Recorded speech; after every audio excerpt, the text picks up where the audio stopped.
What if everything we know about human history is wrong? Hidden in museums, buried in archives, and dismissed by mainstream science are 27 archaeological discoveries that don't fit the official story. Artifacts that shouldn't exist. Human remains where no human should be. Technology from impossible time periods. These aren't conspiracy theories. These are documented finds with physical evidence that science refuses to explain. The Kensington runestone.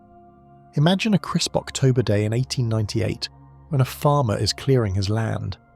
For almost 2 decades, Swedish immigrant Olof Öhman had been cultivating his land close to Kensington, Minnesota. He and his young son were removing an old aspen tree from the ground when they noticed something. A big flat stone with odd carved marks was entangled in the roots. The slab of grey sandstone weighed more than 200 pounds and stood 30 inches tall. However, one of the most persistent debates in archaeology would be sparked by the enigmatic symbols engraved on its surface. Öhman showed his neighbour the stone, and he identified the markings as runes, the Vikings' ancient alphabet. Scholars from the area were summoned to investigate what seemed to be a remarkable discovery. When translated, the inscription revealed a remarkable tale. It asserted that in 1362, more than a century before Columbus arrived in the New World, 30 Norse explorers had ventured far into North America. "We are 8 Goths and 22 Norwegians on an exploration journey from Vinland through the west," the translation said, sounding like an old-fashioned adventure story. After travelling north for a day from this stone, we set up camp by 2 skerries. We were out and fished one day. After we came home, we found 10 men red with blood and dead.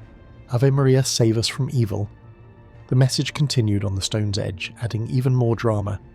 Have 10 men by the sea to look after our ship's 14 days' journey from this island. Year 1362. If genuine, this stone would rewrite American history. It suggested that Vikings had not only reached the continent centuries before other Europeans, but had travelled far inland, establishing temporary camps and exploring the Minnesota wilderness.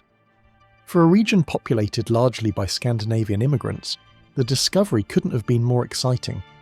But within months of the find, experts began raising serious questions. George Flom, a professor of Scandinavian languages at the University of Illinois, examined the stone in 1910 and declared it a modern fake. He pointed to several problems with the runic text. The inscription mixed different runic alphabets from various time periods. In Scandinavia during the Middle Ages, some of the letter forms were completely contemporary. The grammar contained mistakes that no 14th century Norseman would have made. The stone supporters, however, refused to back down. They argued that isolated Viking explorers might have developed their own variations of runic writing over time. Perhaps the mixing of alphabets reflected the diverse backgrounds of the expedition members. Local historians pointed out that Öhman was a simple farmer with little education. Surely he couldn't have created such an elaborate hoax. As decades passed, new voices joined the debate. Some defenders claimed the inscription showed evidence of a secret code used by medieval knights. Others suggested the stone marked the path of Viking expeditions searching for the new lands beyond Greenland. Archaeological investigations around the discovery site found iron fragments that believers claimed came from medieval tools left by the Norse visitors. The controversy intensified rather than faded. In the 1960s and 70s, fresh studies using modern techniques were conducted on the stone.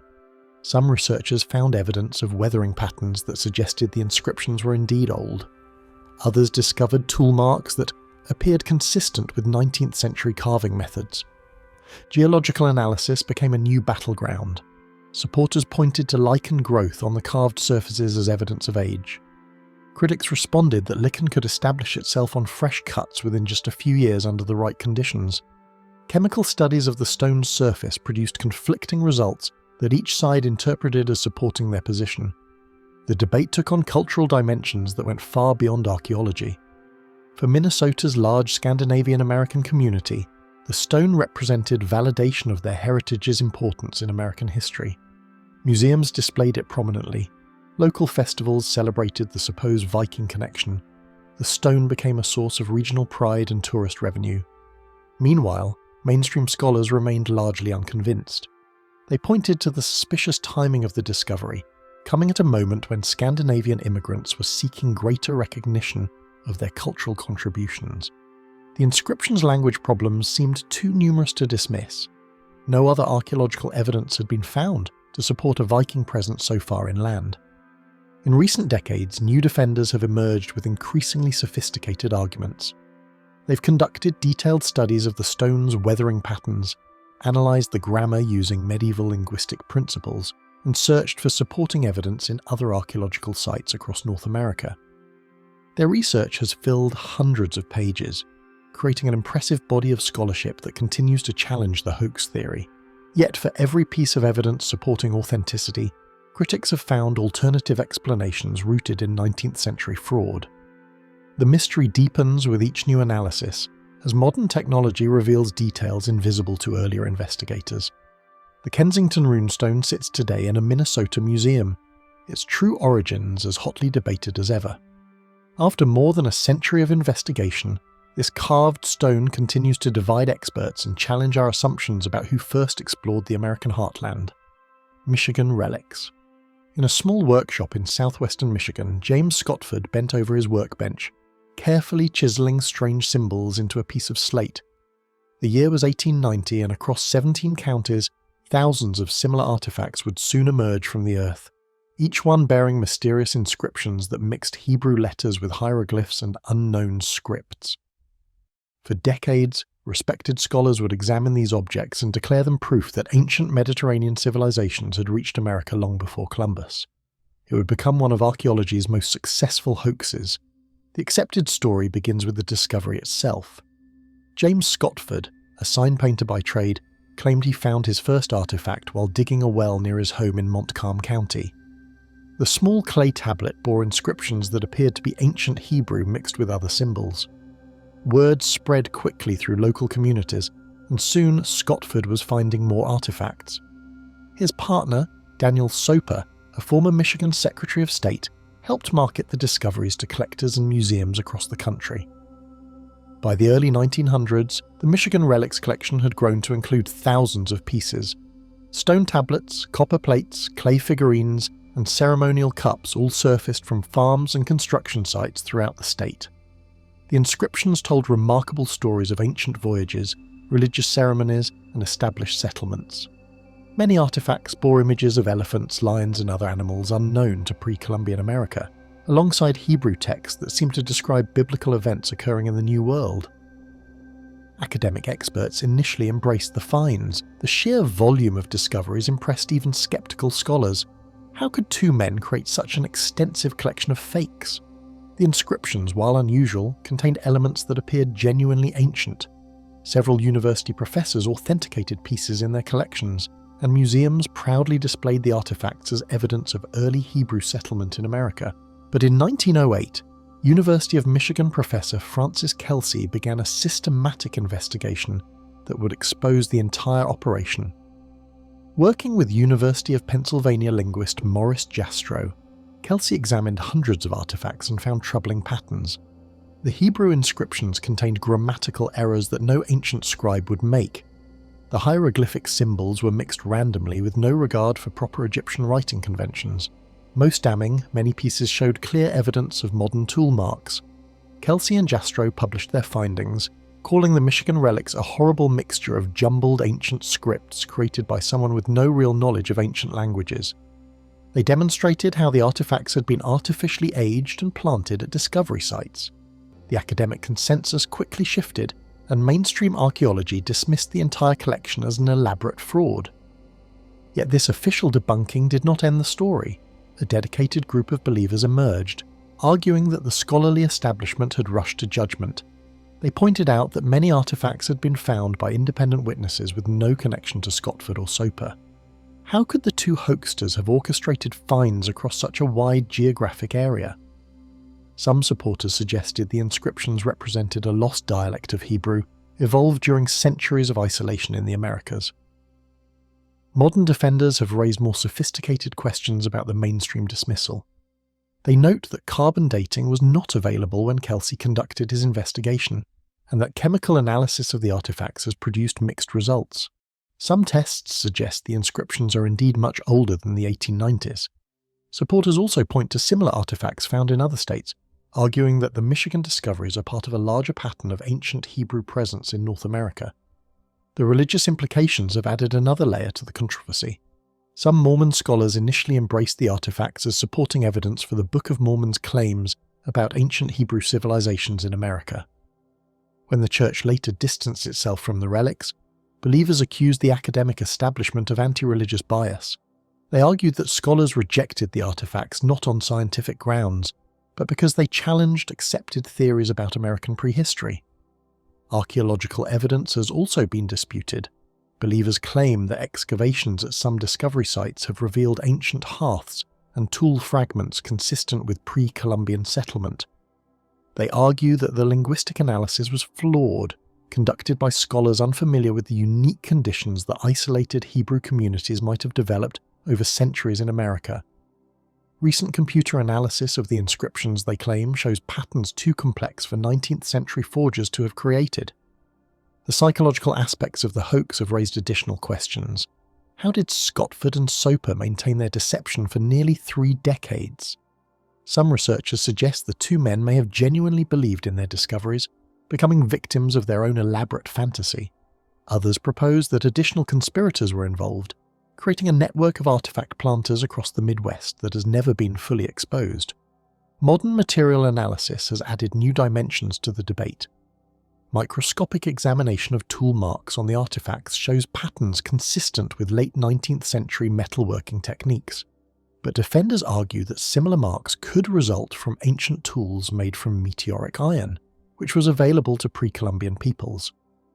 Chemical analysis of the clay and stone used in the artifacts suggests local Michigan sources, but supporters claim ancient peoples would have used available local materials.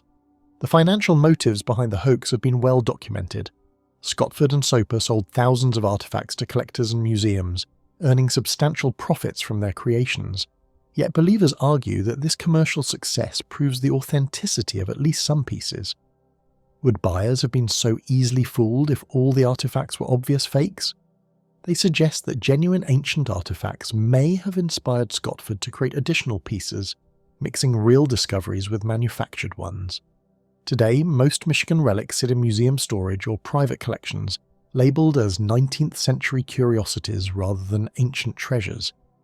But the questions they raised about ancient contact between old and New World civilizations continue to surface in new discoveries and theories. The debate over these artifacts reveals how easily evidence can be interpreted to support conflicting worldviews, and how the line between genuine discovery and elaborate deception remains surprisingly difficult to establish. Longyou Caves, deep beneath the hills of eastern China, lies one of archaeology's most confounding puzzles. What began as a simple task on a summer day in 1992 would reveal something that shouldn't exist according to any historical record. 4 local farmers in Longyou County, Zhejiang Province, were dealing with an everyday problem. 5 small ponds on their land that needed draining. They had no idea they were about to stumble into chambers that would challenge everything historians thought they knew about ancient China. The farmers started their pumps and began removing water from the first pond. As the water level dropped, something strange appeared at the bottom. Instead of mud and rocks, they found carved stone steps leading downward into darkness. What they had discovered was an entrance to vast underground chambers that had been hidden beneath the water for centuries. When you descend into the first cavern, the scale becomes immediately overwhelming. You're standing inside a space that stretches 30 meters underground, with walls carved smooth as glass rising around you, like the interior of a cathedral. The ceiling arches overhead in perfect symmetry, supported by massive stone pillars that seem to grow from the floor like ancient trees. Every surface shows the marks of careful craftsmanship, parallel grooves running in precise patterns across the walls, creating a rhythm that draws your eye deeper into the chamber. These are not natural caves shaped by water and time. Every inch was carved by human hands from solid sandstone, creating rooms large enough to hold hundreds of people. Stone bridges span across carved pools. Gutters channel water along the floors. Narrow corridors connect chamber to chamber like hallways in an underground palace. The engineering precision is breathtaking. Walls meet at perfect right angles, floors lie completely level, and the structural support shows an understanding of weight distribution that rivals modern architecture. As investigations continued, the true scope of the discovery became clear. This wasn't just one hidden chamber. 24 separate caverns had been carved into Phoenix Hill, creating an underground complex covering over 30,000 square meters. Each chamber followed the same architectural principles but with unique layouts and features. Some contained multiple levels connected by stone staircases. Others featured raised platforms and sunken areas that suggested specific functions now lost to history. The technical achievement represents something extraordinary in human engineering. Conservative estimates suggest that carving these chambers required removing nearly 1 million cubic meters of solid rock. With the tools available 2,000 years ago, this would have demanded the coordinated effort of thousands of workers over many decades. Yet somehow, this massive construction project vanished completely from the historical record. Chinese civilization is famous for its detailed documentation. Imperial records, local histories, and private writings have preserved accounts of far smaller construction projects throughout the country's long history. The Great Wall, major temples, imperial tombs, and countless other building efforts were carefully recorded by government officials and chroniclers. But the Longyou caves appear in no ancient text, no imperial decree, no local legend passed down through generations. This absence of documentation has spawned numerous theories about the chamber's purpose and origins. Some researchers suggest they were secret military installations, carved during times of political upheaval when rebel leaders needed hidden bases for training armies and storing weapons. The spaces would have been perfect for concealing large numbers of people away from imperial forces. Others proposed they served as massive underground storage facilities for grain, protecting food supplies during famines or sieges that periodically swept across ancient China. A different theory focuses on the religious and cultural practices of ancient Chinese society. The chambers might have been underground temples or ceremonial spaces dedicated to spiritual practices that required isolation from the outside world. The careful attention to architectural beauty suggests purposes beyond mere storage or military use. Perhaps they housed mystery schools or served as retreats for scholars and philosophers seeking places for deep contemplation. The construction methods present their own puzzles. Examination of the carved surfaces reveals tool marks that suggest advanced techniques for shaping stone. The parallel grooves covering the walls show remarkable consistency, as if created by standardized tools operated by highly skilled craftsmen. No ancient tools have been found within the chambers, adding another layer to the mystery of how such precision was achieved with technology from over 2 millennia ago. Modern engineering analysis has revealed sophisticated solutions to problems that would challenge contemporary builders. The chambers maintain stable temperatures year-round, without any apparent ventilation system. Water drainage follows carefully planned channels that prevent flooding even during heavy rains. The structural design distributes weight so effectively that the chambers have remained intact despite earthquakes and the passage of 2,000 years. Local folklore offers few clues about the chamber's origins. Unlike many archaeological sites in China, no oral traditions have survived that might explain who built these spaces or why. This silence suggests either that the construction was deliberately kept secret, or that it predates the establishment of permanent settlements in the area. Some residents recall hearing vague stories about underground palaces, but these tales lack the specific details that might connect them to actual historical events. Recent investigations using ground-penetrating radar have revealed that more chambers likely remain undiscovered beneath Phoenix Hill. The full extent of this underground complex may be even larger than currently known. Each new chamber that is opened could provide fresh clues about the builder's identity and intentions, but so far, every discovery has only deepened the mystery rather than solving it. The Longyou caves continue to attract researchers from multiple disciplines who hope to unlock their secrets.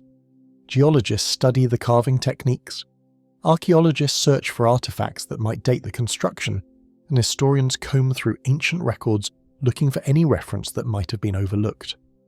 Yet after more than 30 years of investigation, these underground chambers guard their secrets as closely as they did when they lay hidden beneath those 5 small ponds. Windover bog bodies. Sometimes the most extraordinary discoveries happen during the most ordinary moments. It was a warm spring morning in 1982 when backhoe operator Steve Vanderjagt was clearing mucky land for a new housing development called Windover Farms in Titusville, Florida. As his machine scooped up black peat from the bottom of a small pond, something pale caught his eye in the dark mud.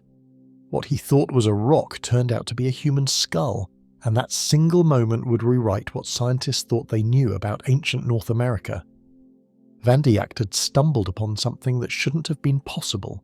Human remains don't survive for thousands of years, especially not in the humid climate of Florida where heat and moisture quickly destroy organic material. Yet here was clear evidence of ancient burials preserved in perfect condition beneath the murky water of an unremarkable pond. The initial discovery led to emergency calls to local authorities and eventually to Florida State University archaeologist Glenn Doran. When Doran examined the bones that Van der Jagt had uncovered, radiocarbon dating revealed an age that seemed impossible. These remains were between 7,000 and 8,000 years old. This made them older than Stonehenge, older than the Egyptian pyramids, and among the oldest well-preserved human remains ever found in North America. What started as a simple construction project became one of the most important archaeological excavations in American history. From 1984 to 1986, Doran and his team carefully excavated the small pond, working in the black peat bog that had preserved these ancient secrets. The scale of their discovery grew with each passing month. They weren't dealing with a few scattered bones, but with an entire cemetery containing the remains of 168 individuals, men, women and children, who had lived and died during the Middle Archaic period. The timeline of discoveries at Windover challenged everything archaeologists thought they understood about prehistoric North America. Each season of excavation revealed new surprises that pushed back the boundaries of what was considered possible for ancient peoples. The preservation was so extraordinary that brain tissue remained intact inside several skulls after nearly 8 millennia. This organic material became the source of the oldest DNA ever recovered in North America, opening a window into the genetic heritage of the continent's earliest inhabitants. As the excavations progressed, the team made discoveries that revolutionized understanding of Middle Archaic culture. Woven textiles found wrapped around some of the bodies proved to be the oldest known fabrics in North America. These weren't crude attempts at weaving, but sophisticated textiles created using complex techniques that demonstrated advanced knowledge of fiber arts. The fabric showed that people living 7,000 years ago had mastered skills that historians had believed developed much later. The chronological revelations continued as researchers analysed wooden artifacts found alongside the burials. Stakes driven into the pond bottom had been used to hold bodies in place during burial ceremonies. Some of these wooden stakes contained tool marks that preserved evidence of the specific techniques used to shape them. Bottle gourds found in burial contexts were directly dated to 7,290 years ago, providing the oldest evidence for gourd use in the southeastern United States. Each new discovery at Windover forced archaeologists to reconsider their timeline for cultural development in prehistoric North America. The site proved that complex burial practices existed far earlier than previously thought. Bodies had been carefully wrapped in textiles and weighted down with stakes to submerge them in the pond. This wasn't simply disposal of the dead, but elaborate mortuary rituals that required community cooperation and cultural traditions passed down through generations. The DNA analysis from Windover brain tissue created new controversies about the peopling of the Americas. Genetic material showed connections to both Asian populations and later Native American groups, but the relationships were more complex than simple migration models suggested.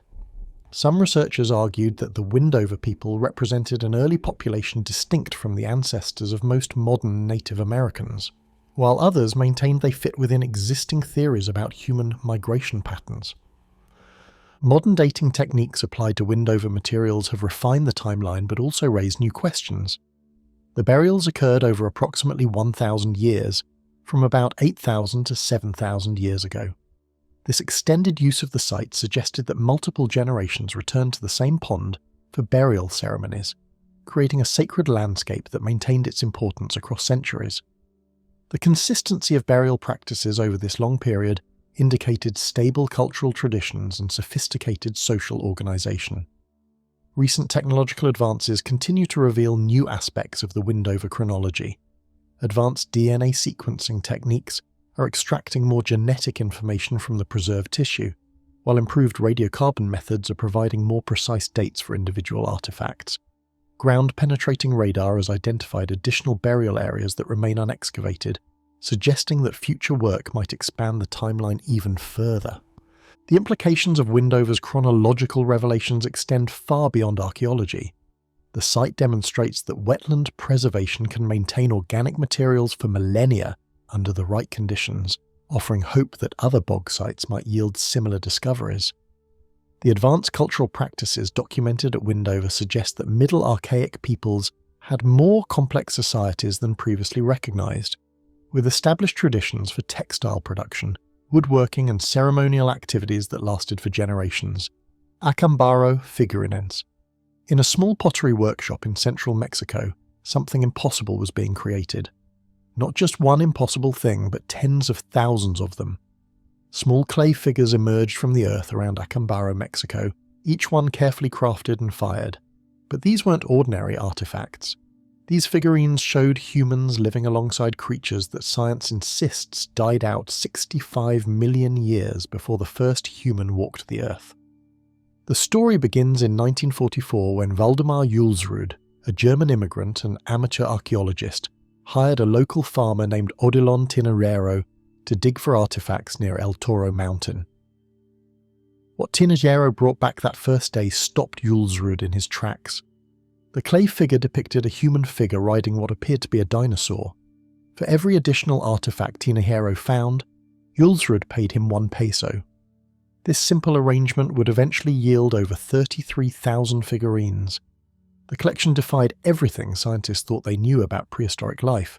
Here were detailed sculptures of stegosaurs with their distinctive back plates, long-necked sauropods, fierce carnivores with massive teeth, and flying pterosaurs. But these weren't museum pieces showing dinosaurs in isolation. These figures portrayed an impossible world where humans and dinosaurs lived together. Some showed people riding on dinosaur backs. Others depicted humans feeding these massive creatures or even playing musical instruments beside them. The figurines weren't crude or simple. Many displayed remarkable detail and artistic skill. The dinosaur anatomy was surprisingly accurate, showing features that paleontologists had only recently discovered in fossil remains. The human figures wore clothing and jewelry consistent with ancient Mesoamerican cultures. Some pieces stood several feet tall and would have required considerable time and effort to create. When word spread about Julsrud's discovery, scientists rushed to examine the collection. What they found created a scientific crisis. If authentic, these figurines would overturn fundamental principles of geology, paleontology, and evolutionary biology. Dinosaurs and humans separated by millions of years could not have coexisted. The entire framework of Earth's history would need to be rewritten. The first attempts at scientific dating produced startling results. In 1968, Charles Hapgood, a professor at Keene State College, sent samples to Isotopes Incorporated in New Jersey for radiocarbon testing. The results showed dates ranging from 1100 to 4,500 years ago, placing the figurines well within human history. Additional thermoluminescence tests in 1972 suggested the ceramic pieces were fired between 2,500 and 6,500 years ago. These dating results should have been impossible. Every principle of modern science indicated that dinosaurs vanished from Earth long before humans appeared. Yet here was physical evidence suggesting otherwise, backed by scientific testing methods that archaeologists relied upon worldwide. The figures weren't isolated finds that could be dismissed as anomalies. They numbered in the tens of thousands, forming a massive collection that would have required years to create. Critics immediately challenged the findings. Charles de Peyso from the Amerind Foundation travelled to Acámbaro and concluded the figurines were modern fakes. He pointed out that the figures showed no signs of aging that would be expected from ancient ceramics. The surfaces were too clean, lacking the mineral deposits and weathering patterns typical of archaeological artifacts. De Peyso also noted that many figurines depicted dinosaur species only recently identified by paleontologists, raising questions about how ancient artisans could have known such details. The controversy deepened when investigators examined the discovery site.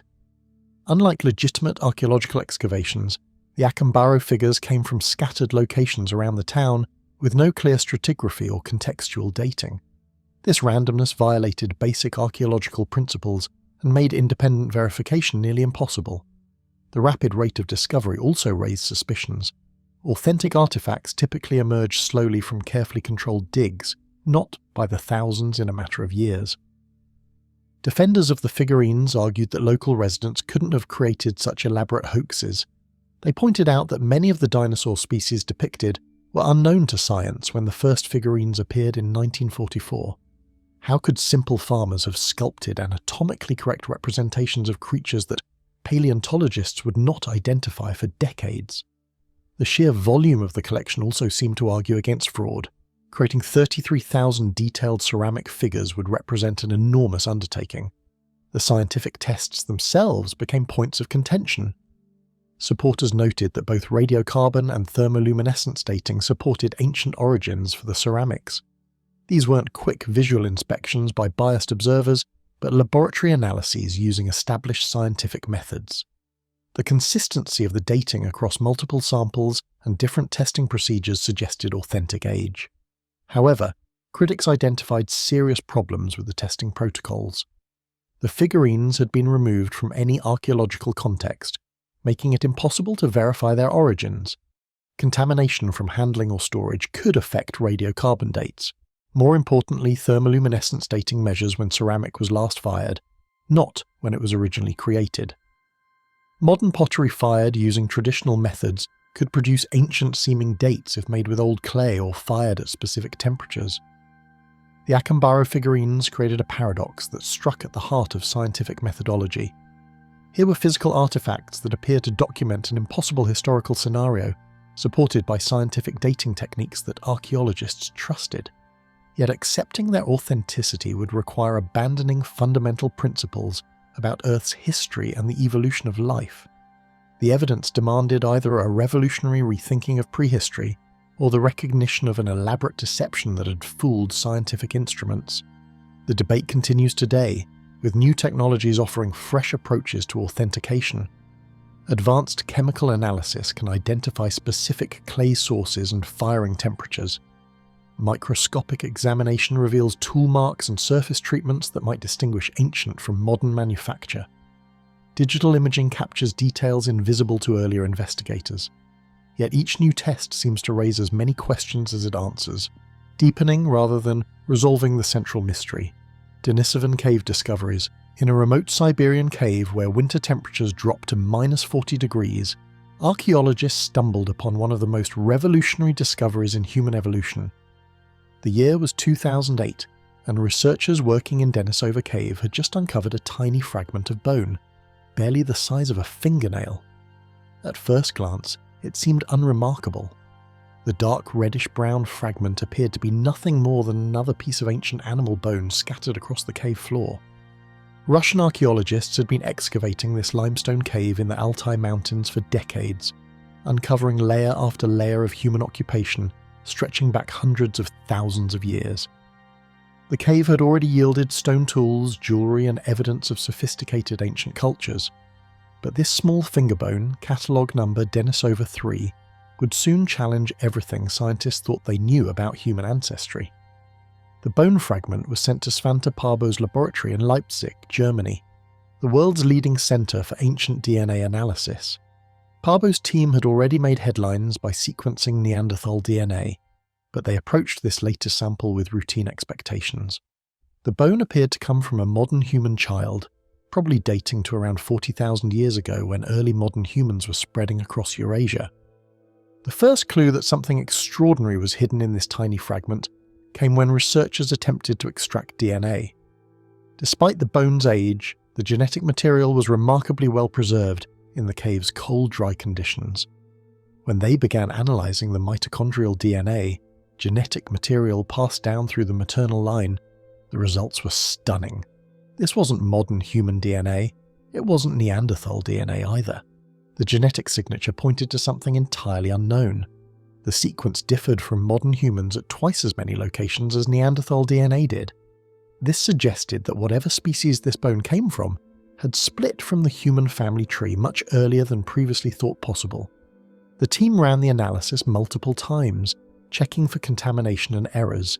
Each test confirmed the same impossible result. They had discovered evidence of a completely unknown human species. By 2010, Parbo's team had sequenced enough of the genome to make a shocking announcement.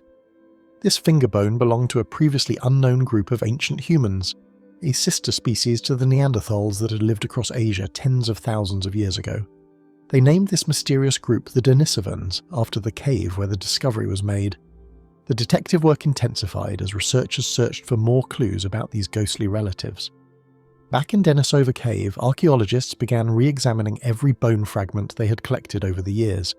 In 2010, they identified a massive molar tooth that also belonged to the Denisovans.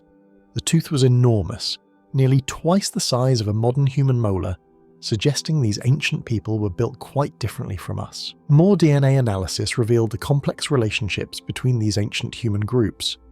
The Denisovans had shared a common ancestor with Neanderthals around 400,000 years ago. But unlike Neanderthals, who spread primarily across Europe and Western Asia, the Denisovans appeared to have ranged across a vast territory stretching from Siberia to Southeast Asia and possibly beyond. The most startling discovery came when scientists compared Denisovan DNA to modern human populations around the world. While Europeans and most Asians showed little trace of Denisovan ancestry, people living in Papua New Guinea, Australia, and parts of Southeast Asia carried substantial amounts of Denisovan DNA, up to 6% of their total genome. This meant that somewhere in the distant past, modern humans had encountered and interbred with these mysterious relatives. Additional discoveries followed as researchers developed new techniques for extracting DNA from degraded bone fragments. They found evidence of a teenage girl whose mother was Neanderthal and whose father was Denisovan, the first known hybrid between two extinct human species. They discovered that some Denisovan populations had been separated from each other for hundreds of thousands of years, suggesting these people had spread across vast distances and evolved into distinct groups. Scientists began tracing the genetic legacy of Denisovans in modern populations, uncovering evidence of their remarkable adaptations. Tibetan people inherited a gene variant from Denisovans that helps them survive at high altitudes by efficiently using oxygen in thin mountain air. Pacific Islanders received genes that may have helped their ancestors survive in tropical disease environments. The DNA of these vanished people continues to help their descendants thrive in challenging environments today. New discoveries keep expanding the Denisovan mystery. In 2019, researchers found a Denisovan jawbone in a cave on the Tibetan plateau, proving these people had spread far beyond their Siberian homeland. In 2021, they identified Denisovan DNA in sediment from caves across Asia, showing these ancient humans had lived in many locations where no bones had been found. Uffington White Horse, carved into a hillside in Oxfordshire, England, a massive figure stretches across the landscape like a prehistoric mystery frozen in white chalk. The Uffington White Horse measures 360 feet from nose to tail, its abstract form visible from miles away across the Thames Valley. Unlike the rolling green hills that surround it, this ancient image stands out in brilliant white against the dark earth, created by cutting deep trenches into the hillside and filling them with crushed chalk. For over 3,000 years, this enigmatic figure has gazed across the English countryside, yet its true purpose remains as mysterious today as when it was first carved during the Bronze Age. The earliest written record of the White Horse appears in documents from the 1070s, when Saxon charters mention White Horse Hill as a local landmark. By the 12th century, medieval scribes included the figure among the wonders of Britain, alongside Stonehenge and other ancient marvels. These early references tell us that the horse was already ancient by medieval times, but they offer no clues about who created it or why. The figure had become so embedded in local geography that people simply accepted its presence without questioning its origins. Throughout the medieval period, the White Horse required constant maintenance to prevent grass and weeds from covering the bright chalk. Local communities organised scourings every few years, where dozens of people would gather to clean and restore the figure. The first documented scouring took place in 1681, but this tradition almost certainly stretched back centuries earlier. These community gatherings became festivals, with food, music and games celebrating the ancient monument. The regular maintenance meant that the horse's appearance could change over time as different generations interpreted and reshaped its form. For centuries, most scholars assumed the White Horse was relatively recent, perhaps created during the Saxon or medieval periods. The figure's stylized appearance seemed too abstract to be truly ancient, and many believed that prehistoric peoples lacked the organizational skills needed for such a massive project. The horse was often attributed to Alfred the Great, who supposedly commemorated his victory over the Danes at the nearby Battle of Ashdown in 871 AD. This theory satisfied Victorian historians who preferred to connect ancient monuments to well-known historical events. The chronological revolution began in the 1990s when archaeologists conducted the first scientific excavations at the site. Using ground-penetrating radar and careful excavation techniques, they discovered that the horse's original shape differed significantly from its current form. The prehistoric figure was more compact and had a different head position. Over centuries of rescouring, local communities had gradually altered the horse's appearance, unknowingly changing an ancient artwork through well-meaning maintenance. The breakthrough came when researchers applied optically stimulated luminescence dating to soil samples taken from beneath the horse. This technique measures when quartz grains in the sediment were last exposed to sunlight, providing dates for when the original trenches were dug. The results revolutionized understanding of the monument's age. Instead of being medieval or Saxon, the white horse dated to between 1400 and 600 BC, firmly placing its creation in the Bronze Age or Early Iron Age. This new timeline transformed theories about the horse's purpose and meaning. Bronze Age Britain was a period of significant cultural change, when new religious beliefs and artistic styles were spreading across Europe. The horse emerged as a powerful symbol during this era, associated with speed, warfare, and divine power. Celtic cultures that developed later would worship horse goddesses like Epona, but the Uffington horse predated these traditions by centuries, suggesting even earlier sacred associations with horses. Archaeological evidence from the surrounding landscape supported the new dating. Bronze Age barrows and settlements dotted the area around White Horse Hill, creating a sacred landscape where the massive horse figure would have served as a focal point for religious ceremonies. The nearby Iron Age hill fort of Uffington Castle, built several centuries after the horse, may have been positioned to protect or control access to the ancient monument. Recent investigations have refined the chronology even further while raising new questions about the horse's evolution. Advanced dating techniques applied in the 2020 suggest the figure may be even older than previously thought, possibly dating to 1500 BC or earlier. Ground-penetrating radar has revealed that the horse may have undergone multiple major alterations in prehistoric times, not just during later scourings. This suggests that ancient communities also modified the figure, perhaps adapting it to changing religious beliefs or artistic styles. The discovery of the horse's true age has intensified debates about its original appearance and meaning. Computer modelling based on archaeological evidence suggests the prehistoric horse looked quite different from today's version, with a more compact body and possibly different leg positions. Some researchers argue that the original figure may not have been a horse at all, but rather a different animal or even an abstract symbol that communities gradually transformed into a horse shape over millennia. Brea Tar Pits anomalies. In the heart of Los Angeles, where modern highways cross and skyscrapers cast shadows over a busy urban landscape, millions of fossil bones lie entombed in pools of natural asphalt. The Brea Tar Pits have been trapping animals for over 50,000 years, creating what should be one of the most straightforward fossil records on Earth. Yet the more scientists examine this prehistoric graveyard, the more they discover patterns that seem to defy the basic rules of ecology and evolution. The evidence preserved in these sticky black pools presents a scientific paradox that challenges everything we thought we knew about how ancient ecosystems functioned and how species became extinct. The first anomaly appears when researchers count the bones. In any normal ecosystem, herbivores vastly outnumber carnivores because energy transfers up the food chain become increasingly inefficient. A healthy environment might support one predator for every 10 or 20 plant-eating animals, but the La Brea fossils tell a completely different story. Of the over 1 million specimens recovered from the tar pits, an astonishing 90% belong to carnivores. Saber-toothed cats outnumber their supposed prey by ratios that should make survival impossible for either group. This inverted ecosystem becomes even stranger when scientists examine exactly which predators dominate the fossil record. Dire wolves account for thousands of individual specimens, making them the most common large mammal found in the pits. These pack hunters should require enormous herds of prey animals to sustain their populations, yet the bones of horses, camels, and bison appear in far smaller numbers. The mathematical impossibility of this predator-heavy community has puzzled researchers for decades, leading to increasingly complex theories about how the tar pits functioned as death traps.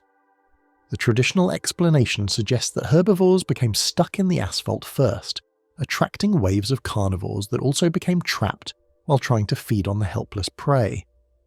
This carnivore trap theory accounts for the unusual ratios by proposing that each herbivore victim could attract multiple predators over time.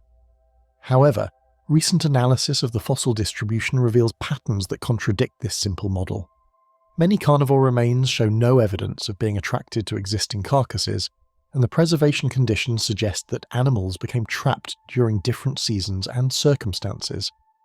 Even more puzzling is the remarkable condition of many fossils preserved in the asphalt.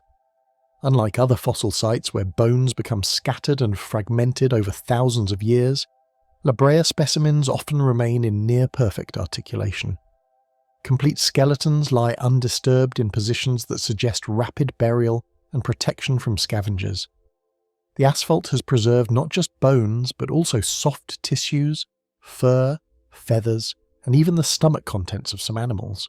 This level of preservation rivals that found in amber or frozen specimens, yet it occurred in an active, dynamic environment where new animals were constantly being added to the deposits. The temporal mixing of fossils creates another layer of scientific mystery.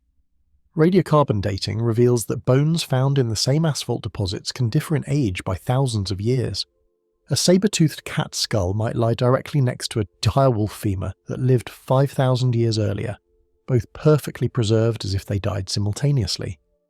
This chronological mixing suggests that the tar pits were not simple death traps, but complex environments where older remains could be re-exposed and mixed with newer specimens through unknown geological processes. Perhaps most troubling for conventional paleontology is the discovery of extinct species combinations that should never have coexisted. Fossils from different climate periods appear together in single deposits, including animals adapted to both glacial and interglacial conditions. The bones of tropical species lie alongside those of cold weather specialists, creating ecological assemblages that contradict everything known about Pleistocene climate changes and species migrations. These impossible communities suggest either that the dating methods are fundamentally flawed, or that the tar pits preserved animals across much longer time periods than previously thought. Recent analysis of plant remains and insect fossils has deepened the puzzle by revealing equally impossible botanical communities. Seeds and pollen from different climate zones appear in the same asphalt layers, indicating that vastly different plant communities somehow existed simultaneously in the Los Angeles basin. These botanical impossibilities mirror the animal anomalies and suggest that the tar pits might preserve evidence of rapid environmental changes that occurred too quickly for conventional geological processes to explain. The preservation of complete food webs presents another challenge to establish scientific understanding. Normally, fossil sites preserve only fragments of ancient ecosystems, with most small animals and plants disappearing from the geological record. But La Brea has yielded everything from massive mammoths to tiny beetles, creating an unnaturally complete picture of Pleistocene life. This comprehensive preservation includes species that should have lived in completely different habitats, from wetland specialists to desert-adapted forms, all apparently thriving in the same location. Perak Man. The morning heat rises from the Perak River as it winds through Malaysia's Lenggong Valley, just as it has for thousands of years. Along the riverbanks, limestone hills emerge from the dense tropical forest, their weathered faces dotted with dark cave openings that have sheltered human life since the earliest days of our species. This valley holds secrets that stretch back 2 million years, making it one of the most important archaeological sites in Southeast Asia. But it was here, in 1991, that researchers would uncover something that would change our understanding of who lived in this region 11,000 years ago. Dr. Zuraina Majid from the University of Science Malaysia had been excavating caves in the Lenggong Valley throughout the 1980s. The limestone caves along the Perak River had already yielded stone tools, pottery fragments, and evidence of continuous human occupation spanning thousands of years. But when her team began working at Gua Gunung Runtu, a cave tucked into the hills above the river, they were searching for more clues about how early people lived in this tropical environment. The cave entrance opens like a natural doorway in the limestone cliff face. Inside, the temperature drops several degrees from the tropical heat outside. Water drips steadily from the cave ceiling, the sound echoing in the darkness. The floor consists of layers of sediment that have accumulated over millennia. Deposits of clay, stone debris, and organic material that preserve the story of everyone who ever sheltered within these walls. As the excavation progressed deeper into the cave floor, the team began finding the usual archaeological evidence. Stone tools appeared in the sediment layers, crafted from river pebbles and shaped into cutting implements. Animal bones showed up regularly, remains of meals from long-ago hunting expeditions. Then, at a depth that indicated great age, something extraordinary emerged from the earth. First, they uncovered pieces of human bone, a jaw fragment, then part of a skull. As the careful excavation continued, more bones appeared, positioned in a way that suggested this was not scattered remains, but a deliberate burial. Working with brushes and dental picks, the team slowly revealed a complete human skeleton lying on its side in a fetal position. The bones were stained dark brown from thousands of years in the cave soil, but they were remarkably well preserved in the constant temperature and humidity of the limestone cave. Radiocarbon dating of the skeleton revealed its incredible age, over 11,000 years old, making it the oldest and most complete human skeleton ever discovered in Southeast Asia. The researchers named their find Perak Man, after the state where he was found. But as they studied the bones more closely, they realized this ancient individual had a story unlike any other prehistoric human ever discovered. Perak Man had been born with a rare congenital condition called brachymesophalangia, which affected the development of his finger and toe bones. His hands and feet were noticeably different from normal human anatomy. This physical difference would have been obvious from birth and would have affected his ability to grip objects and walk normally. Yet the evidence suggested he had lived a full adult life, reaching approximately 40 years of age in a time when surviving to that age required considerable skill and community support. The burial itself revealed remarkable details about how this prehistoric community treated someone who was physically different. Perak Man had not been discarded or abandoned because of his disability. Instead, he was buried with great care and respect. Stone tools were placed near his body, carefully crafted implements that would have been valuable possessions in his society. Animal bones from his final meal lay nearby, along with freshwater shells that may have held symbolic meaning for his people. Analysis of his skeleton showed that despite his physical challenges, Perak Man had lived an active life. His muscle attachment points indicated he had been physically strong, suggesting he found ways to contribute to his community's survival. His teeth showed wear patterns consistent with a diet of roots, nuts, and meat, typical of hunter-gatherer societies in tropical Southeast Asia. There was no evidence of malnutrition or neglect. This was someone who had been cared for throughout his life. The skull features identified Perak Man as belonging to the Australomalensoid population, early peoples who migrated through Southeast Asia tens of thousands of years ago. These were the ancestors of today's Aboriginal Australians and Melanesian peoples, groups who possessed the seafaring skills needed to cross the water barriers between Southeast Asia and Australia during the last ice age. Perak Man's discovery provided the first clear physical evidence of these ancient peoples living in peninsular Malaysia. The stone tools found with Perak Man belonged to a sophisticated toolkit used by hunter-gatherers who understood how to work with the available materials in their environment. River pebbles had been carefully shaped into scrapers, cutting tools, and pointed implements. The quality of the workmanship suggested these people had developed effective techniques for surviving in the tropical forest environment of ancient Malaysia. But questions surrounding Perak Man continue to challenge archaeologists. How did his community view his physical differences? Was he perhaps considered special because of his unique appearance, possibly holding a spiritual role within the group? The careful burial suggests he was valued and respected, but the exact nature of his position in society remains unknown. The discovery also raises broader questions about the diversity of early human populations in Southeast Asia. If communities 11,000 years ago were caring for individuals with physical disabilities, what does this tell us about their social structures and cultural values? The evidence suggests these were not simple survival-focused groups, but communities with complex relationships and sophisticated understanding of human worth beyond physical capability, Clerks Dorp spheres. When South African miners first pulled these metallic spheres from deep underground excavations in the 1980s, mainstream geology had a perfectly reasonable explanation ready. These were natural concretions, formed billions of years ago when mineral-rich water moved through layers of volcanic sediment. As the water evaporated, it left behind spherical deposits of pyrite and other minerals, creating the round objects that miners kept finding in the ancient rock formations around Clerks Dorp. Simple chemistry, basic geology, nothing unusual at all. Professional geologists examined the spheres and confirmed this straightforward interpretation. The objects were found in pyrophyllite deposits that formed from volcanic ash and sediments roughly 3 billion years ago during the Precambrian era. Heat and pressure over geological time had transformed these ancient layers into metamorphic rock, preserving the mineral concretions within them. Similar formations occur in many parts of the world where ancient volcanic activity created the right conditions for mineral precipitation. Case closed, mystery solved. But then, museum curator Roelf Marx began making claims that challenged this comfortable scientific consensus.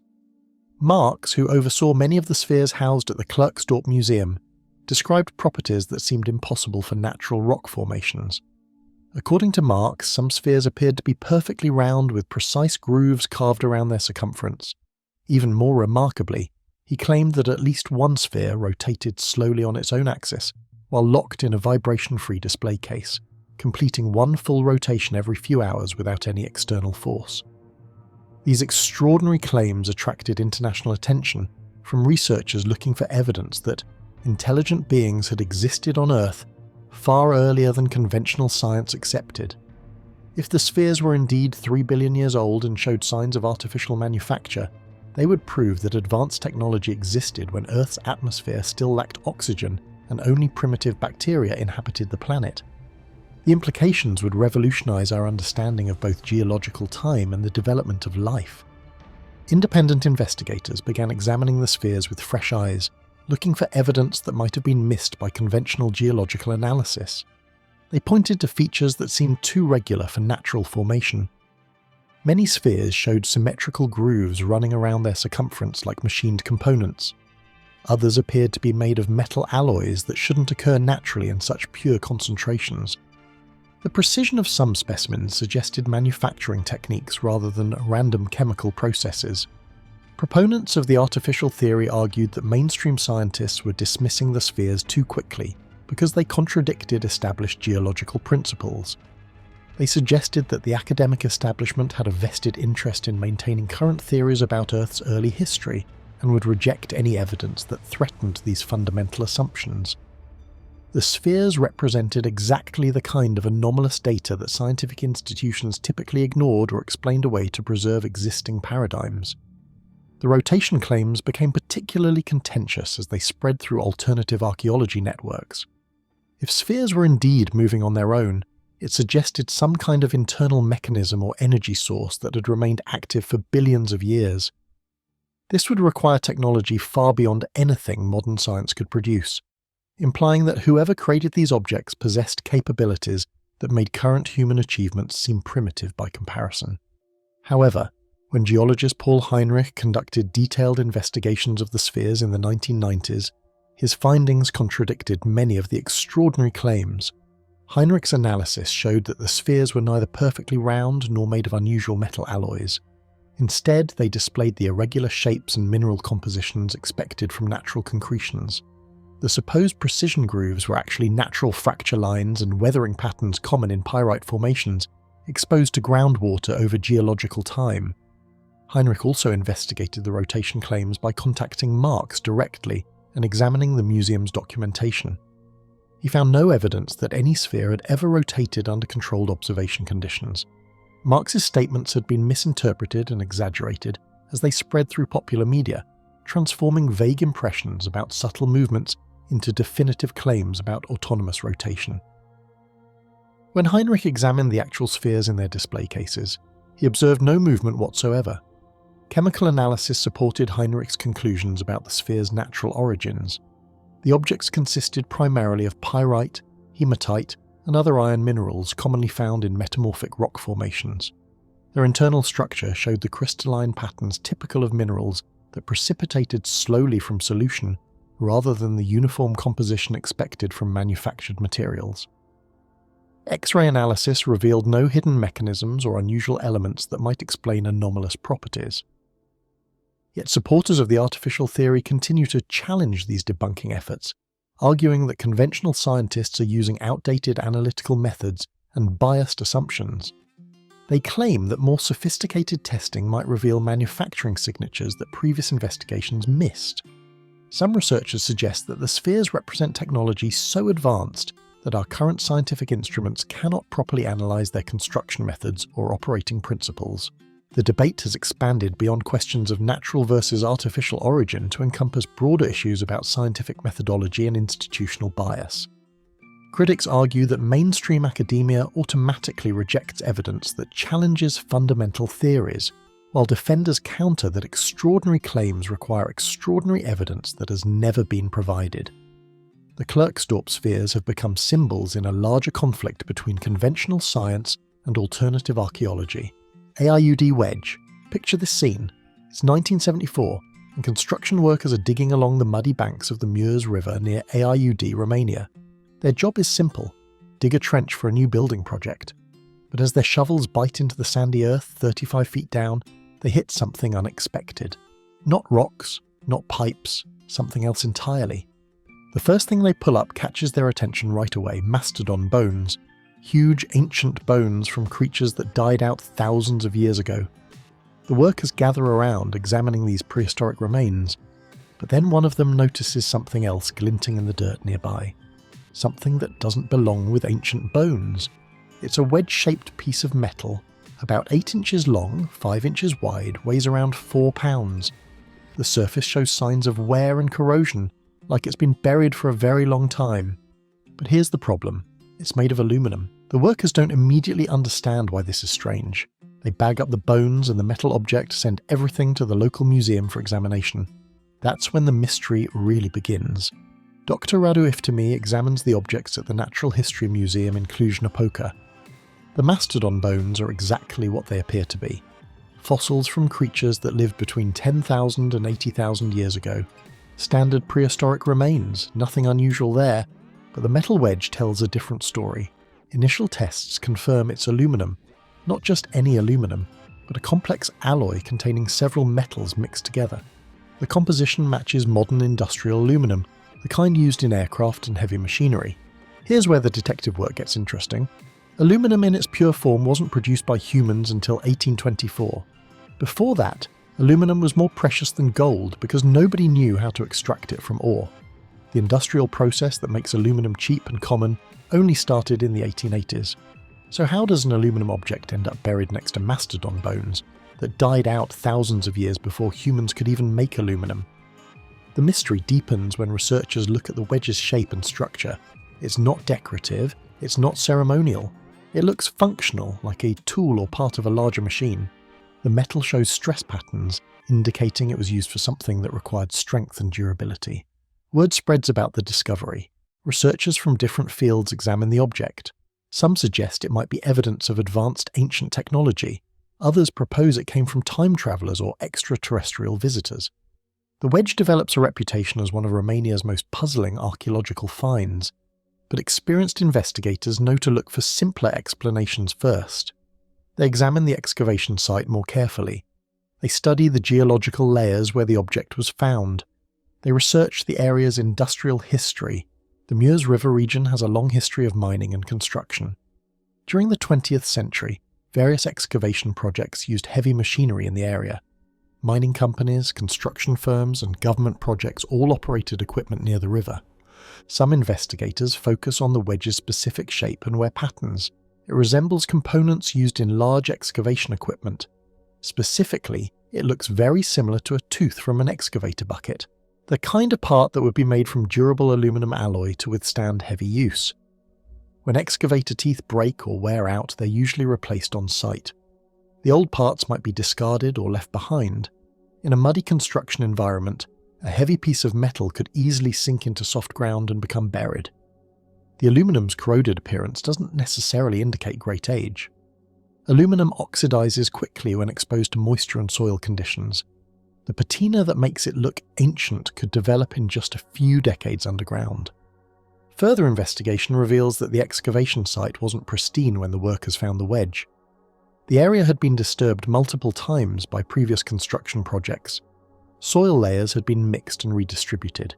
This mixing could explain how a relatively modern aluminum part ended up in the same layer as much older mastodon bones. The mastodon bones themselves provide another clue. They weren't found in their original position. These bones had been moved and redeposited by water action and human activity over time. The same processes that moved the bones could have moved the aluminum wedge. Metallurgical analysis of the wedge shows it's made from 2000 series duralumin, an aluminum alloy developed in the early 1900s. This material is commonly used in aircraft, automotive, and heavy machinery applications. It's exactly what you'd expect to find in industrial equipment from the mid-20th century. The investigation takes another turn when researchers examine similar objects. Excavator bucket teeth made from aluminum alloy show identical wear patterns and corrosion. The size, weight, and composition match almost perfectly. Mining operations in Romania during the 1960s and early 1970s used exactly this type of equipment. Aluminum components were preferred in certain mining environments because aluminum doesn't create sparks, making it safer around combustible materials. As the Romanian economy changed, much of this mining equipment was sold, scrapped, or abandoned. Parts ended up scattered across construction sites, where the machinery had been used for final projects before being decommissioned. The workers who found the wedge weren't archaeologists. They didn't document the exact position of each object or carefully map the excavation layers. This lack of precise documentation makes it impossible to verify that the aluminum wedge and mastodon bones were actually deposited at the same time. London Hammer. Sometimes the most ordinary walks reveal the most extraordinary puzzles. It's a warm June day in 1936, and Max Hahn is strolling with his wife Emma along Red Creek near London, Texas. They're following a familiar path beside a waterfall, enjoying the peaceful sound of water cascading over limestone ledges. Emma spots something unusual first. A chunk of rock sitting loose on a rocky shelf, with what looks like a piece of old wood sticking out from its surface. Max picks up the odd formation. It's about the size of a loaf of bread, heavy and solid. The wood appears to be the remains of some kind of handle, weathered and dark. Neither of them recognizes what it might be, but something about the object intrigues them. They decide to take it home. The rock sits in the Hahn family collection for over a decade. Max occasionally shows it to visitors, but nobody can explain what's inside the limestone nodule. Then in 1946, their son George gets curious enough to take a hammer and chisel to the mysterious rock. He cracks it open carefully, and what he finds inside stops the family cold. It's a hammer, a complete old-fashioned mining hammer with an iron head and wooden handle. But here's the problem. This hammer is completely encased in solid limestone rock. The metal head sits perfectly preserved inside the stone formation, as if the rock grew around it over time. The Hahn family doesn't immediately understand why this discovery might be significant. To them, it's just an interesting curiosity. But when word spreads about their find, researchers start asking difficult questions. How does a modern tool end up completely surrounded by ancient rock? The hammer itself looks completely ordinary. The iron head measures about 6 inches long, typical of mining tools used in the late 1800s. The wooden handle shows normal wear patterns. Nothing about the tool's design suggests it's anything other than a standard 19th century implement. But the rock tells a different story. The limestone nodule that encased the hammer contains fossils and shell fragments, typical of formations that are supposedly millions of years old. If the geological dating is correct, this hammer was buried in rock before humans existed on Earth. Researchers examine the discovery site along Red Creek. The area contains limestone formations from the Cretaceous period, supposedly formed between 65 and 135 million years ago. The rock layers show the typical patterns geologists expect from ancient seabeds and marine environments. Carl Bohr, who runs a Creation Science Museum in nearby Glen Rose, becomes fascinated with the hammer. He acquires the artifact from the Hahn family and begins promoting it as evidence that challenges conventional scientific dating methods. According to Bohr, this hammer proves that advanced humans lived alongside dinosaurs millions of years ago. Bohr arranges for metallurgical testing of the hammerhead. The results show it's made of remarkably pure iron, 96.6% iron, 2.6% chlorine, and small amounts of sulfur. This composition surprises metallurgists because it's purer than most iron produced in the 19th century. The metal shows almost no oxidation or rust, despite being buried in rock for an extended period. The wooden handle presents another puzzle. Instead of being completely petrified like you'd expect from wood millions of years old, it retains much of its original organic structure. Parts of the handle have turned black and coal-like, but other sections still show wood grain and cellular structure. Scientists who examine the hammer focus on understanding how limestone nodules form. Unlike solid rock layers, these concretions develop when mineral-rich water deposits calcium carbonate around objects over time. The process can happen relatively quickly under the right conditions. In limestone-rich environments like the Texas Hill Country, mineral-laden groundwater constantly moves through soil and rock. When this water encounters organic material or metal objects, it can precipitate minerals that gradually build up layers of limestone. The formation process accelerates in areas with high mineral content and specific pH levels. Laboratory experiments show that limestone concretions can form around objects in decades rather than millions of years. The exact conditions depend on water chemistry, temperature, and the composition of surrounding soil. In some cases, concretions develop thick shells in less than 50 years. The Red Creek area where the Hahn family found the hammer has ideal conditions for rapid concretion formation. The creek flows through limestone bedrock, constantly dissolving and redepositing calcium carbonate. The mineral content in the water is exceptionally high, creating perfect conditions for rapid limestone formation.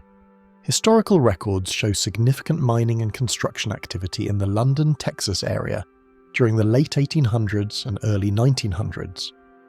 Mining companies worked limestone quarries and iron ore deposits throughout the region. Tools were frequently lost or abandoned at work sites when projects ended. A detailed examination of the hammer's design and manufacturing marks suggests it was made between 1860 and 1890. The style matches tools commonly used in Texas mining operations during that period.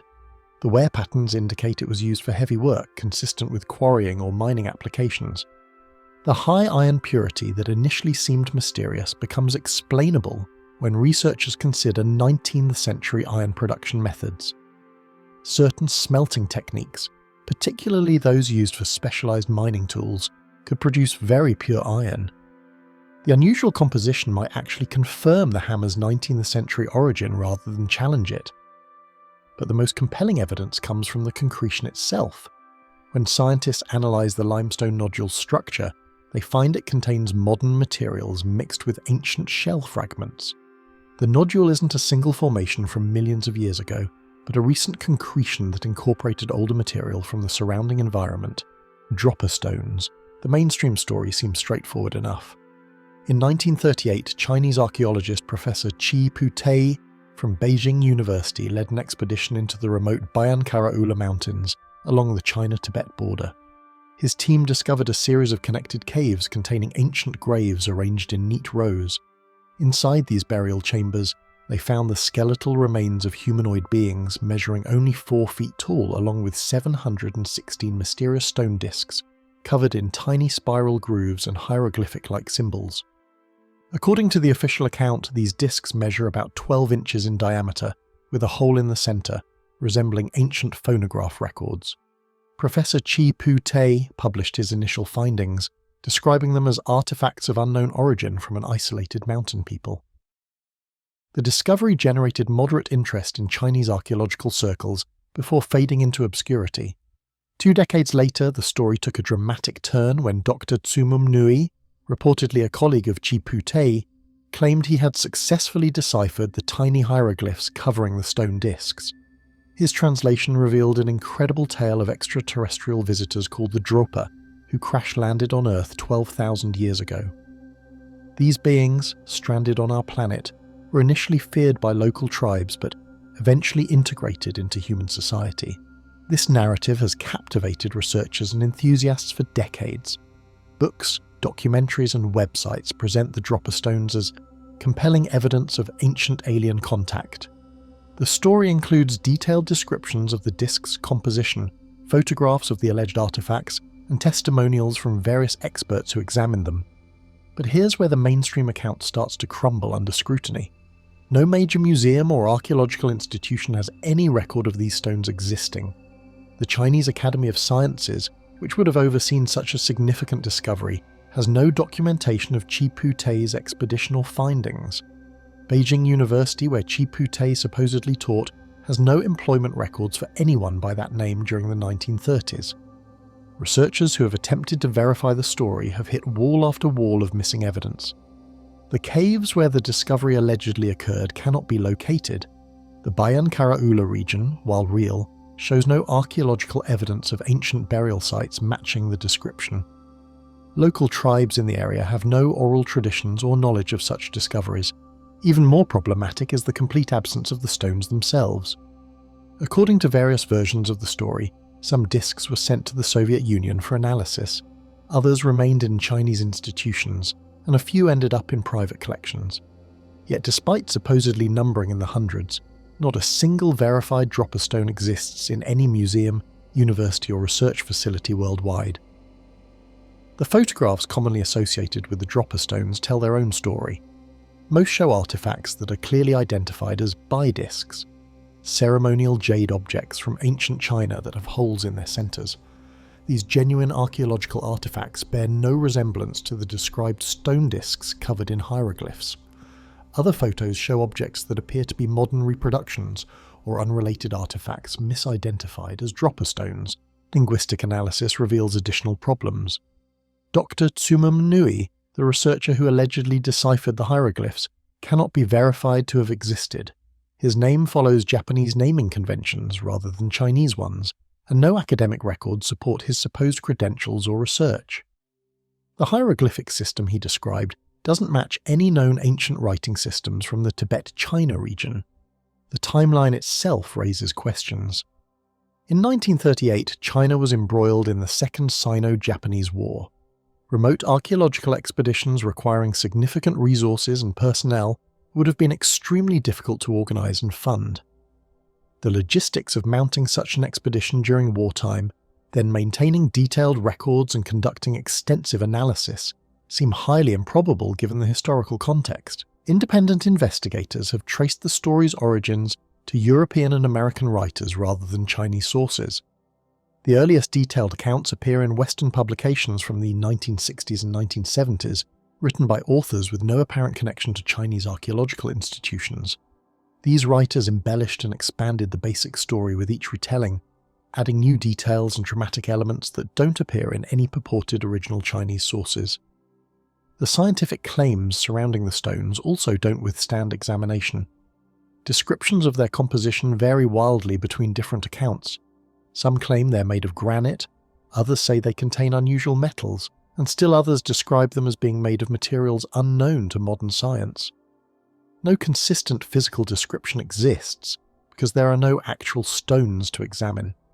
Geological analysis of the Bayan Karaula region shows rock formations that would make the described cave systems unlikely.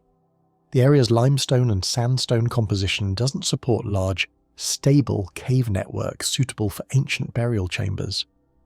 Archaeological surveys of similar regions have found no evidence of the advanced stoneworking techniques that would be required to create such precisely carved discs. The cultural context also doesn't support the story. The supposed Dropper and Ham tribes mentioned in the translations don't correspond to any known ethnic groups from the region. Anthropological studies of Tibet-China border peoples show no oral traditions, genetic markers, or cultural practices that would support contact with extraterrestrial visitors or the existence of unusually small humanoid populations. Koso artifact. Business is slow at the Desert Rock Shop near Olancha, California, so Wallace Lane, Virginia Maxey, and Mike Mikesell decide to spend February 13th, 1961, hunting for interesting rocks to sell.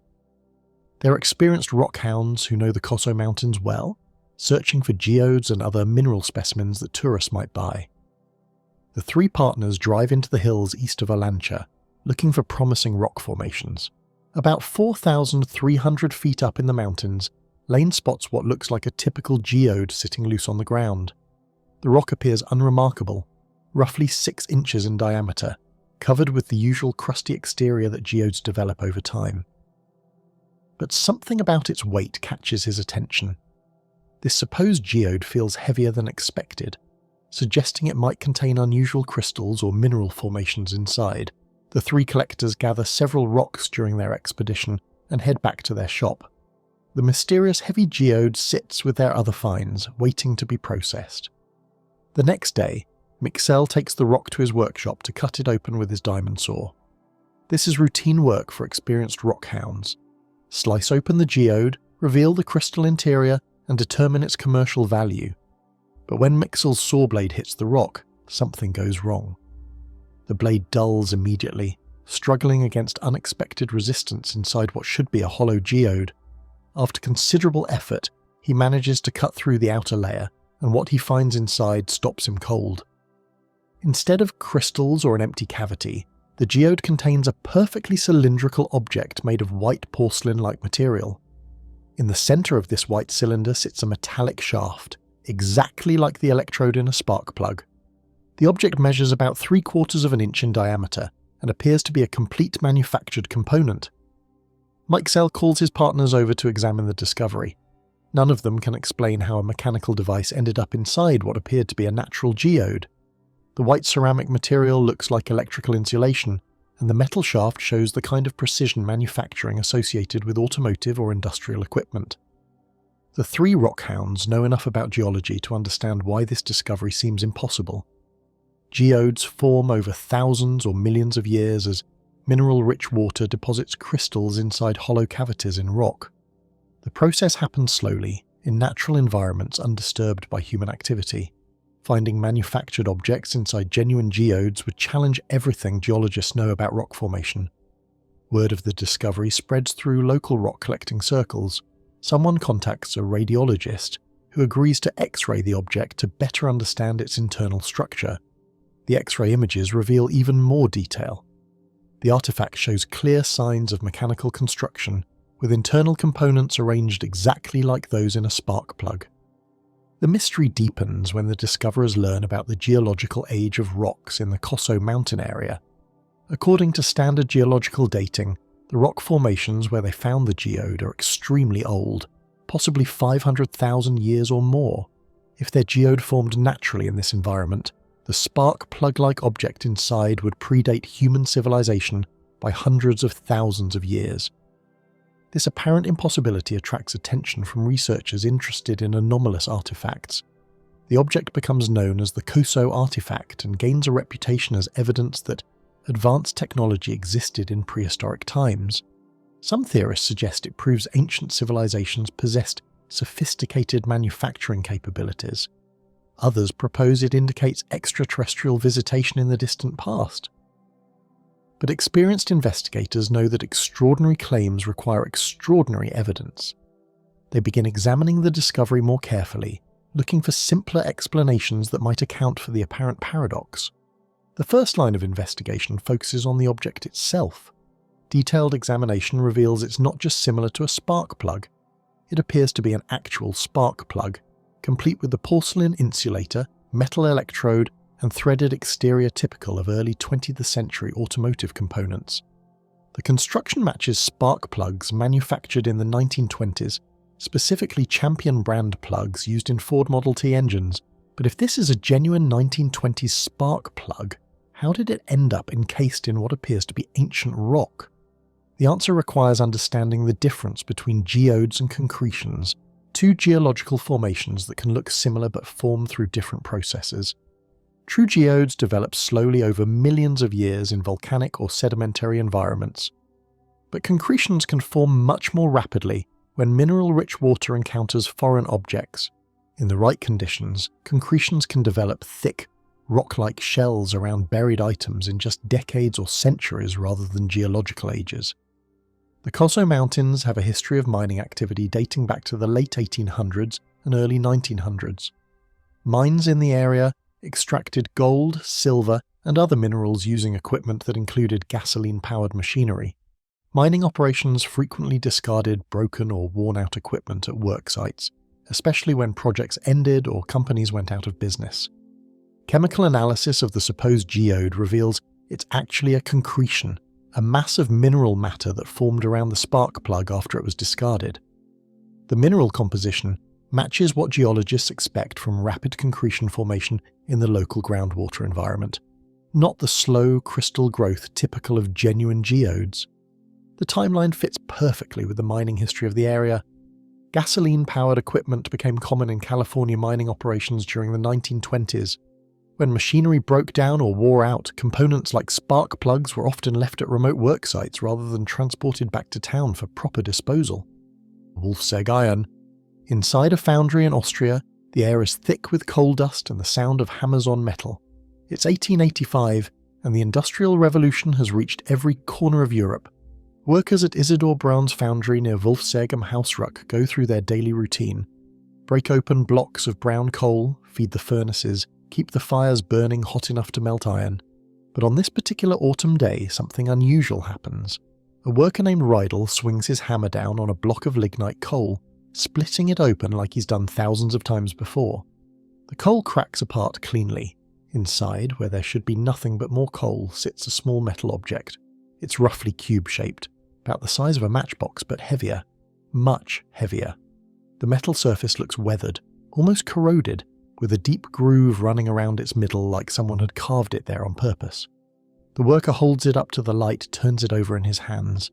The object weighs nearly 2 pounds despite its small size. Word spreads quickly through the foundry. Other workers gather around to examine this strange find. They've broken open thousands of coal blocks over the years, but never found anything like this inside. The coal itself is old, part of a seam that formed deep underground millions of years ago, long before humans walked the earth. Braun's son, intrigued by the discovery, takes the object to the local museum in Voklaruk. The curators there examine it carefully. The metal appears to be iron, but its shape is too regular to be natural. Someone or something made this object deliberately. Dr. Adolf Gurlt, a mining engineer, studies the cube more closely. His first thought is that it might be meteoritic in origin. Chunks of iron from space sometimes survive their fiery passage through the atmosphere and crash to Earth. But meteoric iron usually contains specific trace elements, particularly nickel, that make it identifiable. The mystery deepens when researchers measure the object precisely. It's 67 millimeters long, 67 millimeters wide, and 47 millimeters thick. The specific gravity measures 7.75, which matches iron but rules out most other metals. 4 of its 6 sides are roughly flat, while the other 2 sides show more irregular surfaces. What makes this discovery truly puzzling is the coal itself. The lignite seam where Rydell found the cube formed during the Tertiary period, somewhere between 20 and 60 million years ago.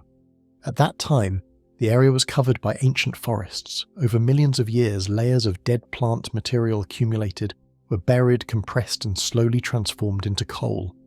The geological evidence seems clear. This coal seam formed long before humans existed, let alone developed the ability to work iron. Yet here sits what appears to be a manufactured iron object, embedded inside coal that supposedly predates human civilization by tens of millions of years.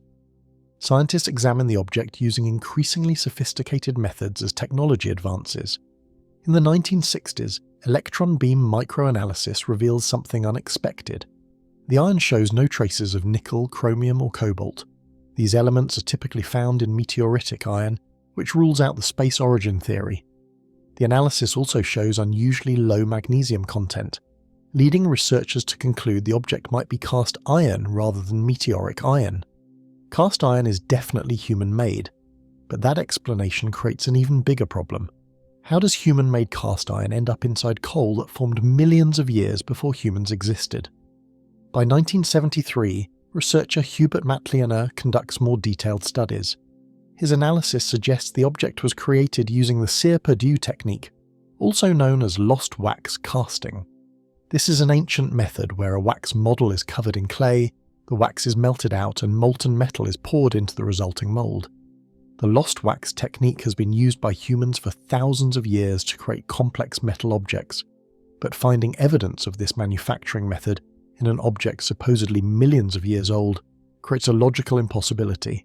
Meanwhile, other researchers focus on the coal seam itself. They study the geological formation, the layers above and below, the chemical composition of the surrounding rock. Everything confirms that this lignite formed during the Tertiary period through natural processes that took place over vast spans of time. Some investigators propose alternative explanations. Perhaps the object fell into a crack in the earth and became embedded in the coal through geological processes that mix different time periods. Maybe groundwater dissolved and redeposited iron in an unusual pattern that only looks artificial. Others suggest the object might be much younger than the coal. Industrial activities in the 19th century involved all kinds of metal objects. Foundry equipment, tools and machinery parts were made from cast iron.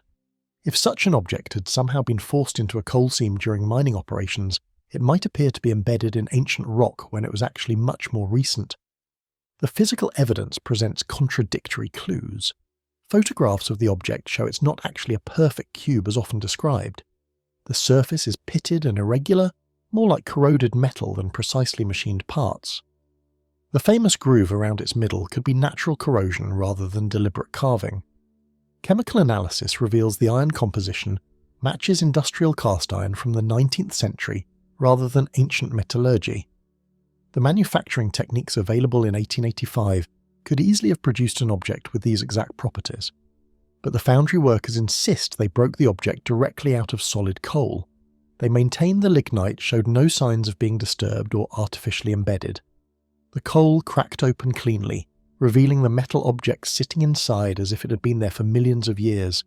Sanjon de Livet chalk ball. The pickaxe hit something wrong. That's the first sign. When you've spent months breaking through chalk deposits, you know the sound of metal on stone. This sound is different. It's hollow, almost like tapping on metal. The year is 1968, and workers at the Sanjon de Livet quarry in Calvados, France, are digging deep into ancient chalk beds.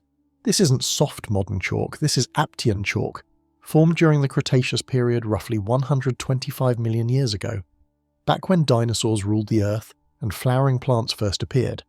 The foreman stops the work. Something metallic is embedded in the chalk wall, something that gleams reddish-brown in the quarry lights. As they carefully extract it, more objects appear. Small egg-shaped pieces of metal. Some are barely an inch long, others stretch to nearly 4 inches. All of them have the same strange semi-oval shape. Y. Drouet and H. Salfati, 2 French speleologists working in the region, arrived to examine the find. Speleologists spend their lives studying caves and underground formations. They know rocks, minerals and geological processes better than most. When they see these metallic nodules embedded in solid chalk, they immediately recognize something impossible. The objects aren't random chunks of metal. They're too uniform, too deliberately shaped. Each one has a hollow center and smooth, curved walls. The metal composition appears artificial, not like anything formed by natural geological processes. But here they are, locked inside chalk that hasn't seen daylight for over 100 million years. Drouet and Salfati document everything carefully. They measure each object. The smallest is about 10 millimeters wide.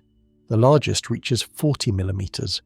The lengths vary from 30 to 90 millimeters. The shapes are consistent, semi-ovoid, like metal eggs cut in half lengthwise. The surfaces show no signs of recent manufacture. They're weathered, corroded, ancient-looking. The chalk itself tells a story. Aptian chalk forms from the compressed remains of marine organisms that lived in ancient seas. Over millions of years, pressure and chemical processes turn these organic sediments into solid rock. For metal objects to be embedded in this chalk, they would have had to be present when the sediments were first deposited. That places them in the middle of the Cretaceous period. But humans didn't exist 125 million years ago. Neither did any animals capable of metalworking. The first primitive mammals were tiny shrew-like creatures. Dinosaurs dominated the land. The oceans teemed with ammonites and marine reptiles. Nothing on Earth had the intelligence or technology to create artificial metal objects. The discovery reaches the scientific community. Experts examine photographs and descriptions of the metallic nodules. Some suggest they might be natural formations, unusual mineral concretions that coincidentally resemble artificial objects. Others point out that metal doesn't form naturally in the shapes and configurations found at Sanjon de Livet. The geomorphology laboratory at the Université de Caen agrees to study the objects. This gives the discovery credibility. University laboratories have the equipment and expertise to determine the exact composition and age of the metallic nodules. They can perform isotope analysis, study the crystal structure, and compare the metal to known natural formations. But then, something strange happens. The study disappears into bureaucratic limbo. Months pass without results. Researchers who try to contact the laboratory about the Sanjon de Levay objects receive no response. The nodules seem to have vanished into the university's archives. Meanwhile, word spreads about the discovery. The story appears in geological journals and archaeological publications. Each retelling adds new details or slightly changes existing ones. Some accounts describe the objects as tubes. Others call them spheres or nodules. The numbers vary. The exact location in the quarry becomes unclear. Critics examine the evidence available. They note that the only documentation comes from the original discoverers' reports. No independent verification exists. The promised scientific analysis from the University of Caen never materializes. Without proper study, it's impossible to determine whether the objects are genuinely ancient or contamination from modern sources. The Sanjon de Levay quarry operated as a commercial enterprise. Heavy machinery, metal tools, and industrial equipment worked the site daily. Over decades of operation, metal debris could accumulate. Broken parts, worn equipment, discarded materials, all might find their way into the excavation areas. Chalk formations aren't always as solid as they appear. Water can create channels and cavities in limestone and chalk deposits. Modern objects can work their way into these spaces, becoming embedded in what looks like undisturbed ancient rock. The weathered appearance of the metallic nodules doesn't necessarily indicate great age. Exposure to acidic groundwater and chemical processes in chalk deposits can corrode metal quickly. Geological surveys of the region reveal extensive mining and quarrying activity dating back centuries. Roman builders extracted stone from similar deposits. Medieval masons worked the area. Industrial operations began in the 1800s. Each generation of workers left behind tools, equipment, and metal objects. The chalk beds themselves show signs of disturbance. Natural processes like freeze-thaw cycles, root action, and groundwater movement can shift and redeposit materials within rock formations. What appears to be an undisturbed ancient layer might actually be a mixed zone where old and new materials combine. Some researchers focus on the object's uniform appearance. If these were random pieces of industrial debris, wouldn't they show more variation in shape, size, and condition? The semi-ovoid form appears too consistent to be accidental contamination. Malachite Man. In a world where most archaeological discoveries follow predictable patterns, some finds emerge that force us to question everything we think we know about the past. Deep beneath the Utah desert, in layers of rock that formed when dinosaurs ruled the earth, a discovery was made that would challenge the very foundations of human history. This is not a story about ancient civilizations or forgotten cultures. This is about modern human beings found where they should not exist. The year was 1971, and the American Southwest was experiencing a boom in amateur rock collecting and mineral hunting. Lynn Ottinger, a local tour guide and rock shop owner from Moab, Utah, had built a reputation for knowing the best spots to find unusual specimens. On a warm spring day in May, he was leading a small group of enthusiasts to the Keystone Azurite Mine, formerly known as the Big Indian Copper Mine, located about 15 miles south of Moab near the Colorado River. The mine had been worked intermittently for decades, primarily for copper and other minerals. What made this particular location interesting to rock hounds was its rich deposits of azurite and malachite, the brilliant blue and green copper minerals that collectors prized. But as Ottinger and his group explored the workings, they encountered something far more extraordinary than colourful minerals. Approximately 58 feet down in the Dakota Sandstone Formation, Ottinger spotted what appeared to be bone fragments. The Dakota Sandstone is well known to geologists as a Lower Cretaceous formation, dating back roughly 100 to 140 million years. This was the age of dinosaurs, when massive reptiles dominated the landscape and the first small mammals were just beginning to appear. No human should exist in rock this old. As Ottinger carefully examined the find, the scope of the discovery became apparent. These were not isolated bone fragments. What emerged from the sandstone were the remains of what appeared to be modern human beings. The bones had taken on a distinctive bright green coloration, from the copper minerals in the surrounding rock, particularly malachite, which gave the discovery its name.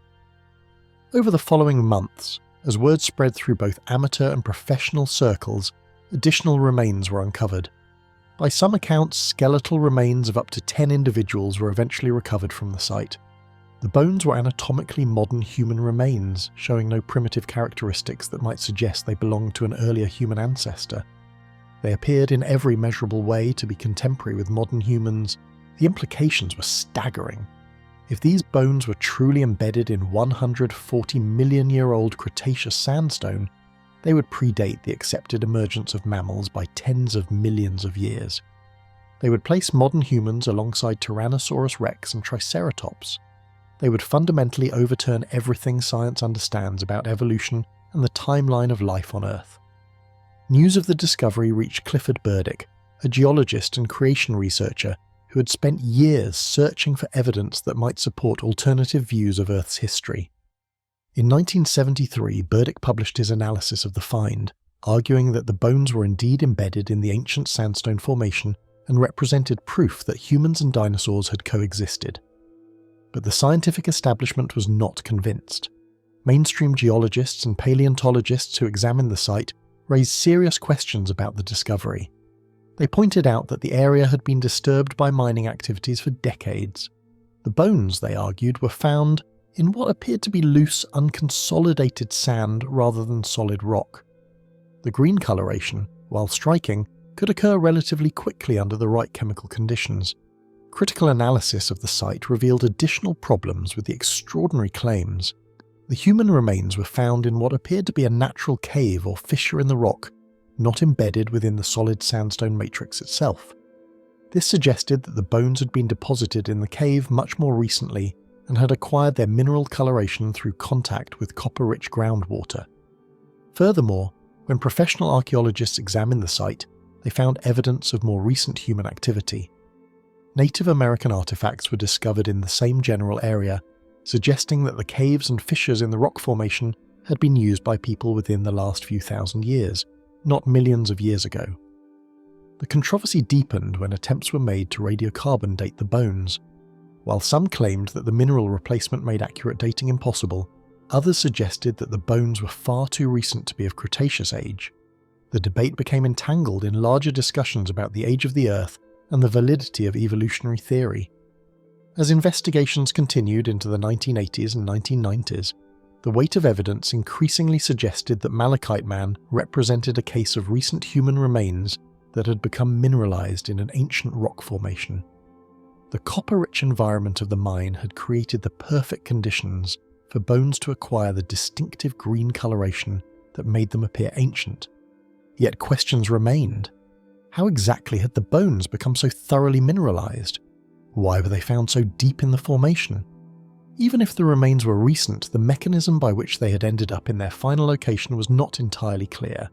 Kingoodie artifact. Sometimes the most obvious explanation is the hardest one to accept. When quarry workers at Milnfield near Kingoodie, Scotland, split open a block of sandstone in 1844, they expected to find nothing but ancient rock. Instead, they discovered something that would challenge everything scientists thought they knew about the past. An iron nail, corroded but unmistakable, lay embedded within stone that geologists dated to millions of years before humans supposedly learned to work metal.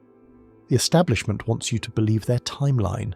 They insist that human civilization began roughly 10,000 years ago, that iron working emerged around 3,000 years ago, and that before these recent developments, our ancestors lived as primitive hunter-gatherers. But what happens when physical evidence directly contradicts their carefully constructed narrative? The Kingoodie artifact represents exactly this kind of inconvenient truth.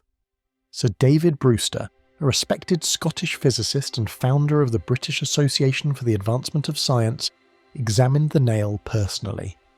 This wasn't some amateur treasure hunter making wild claims. Brewster had built his reputation on careful observation and scientific rigour.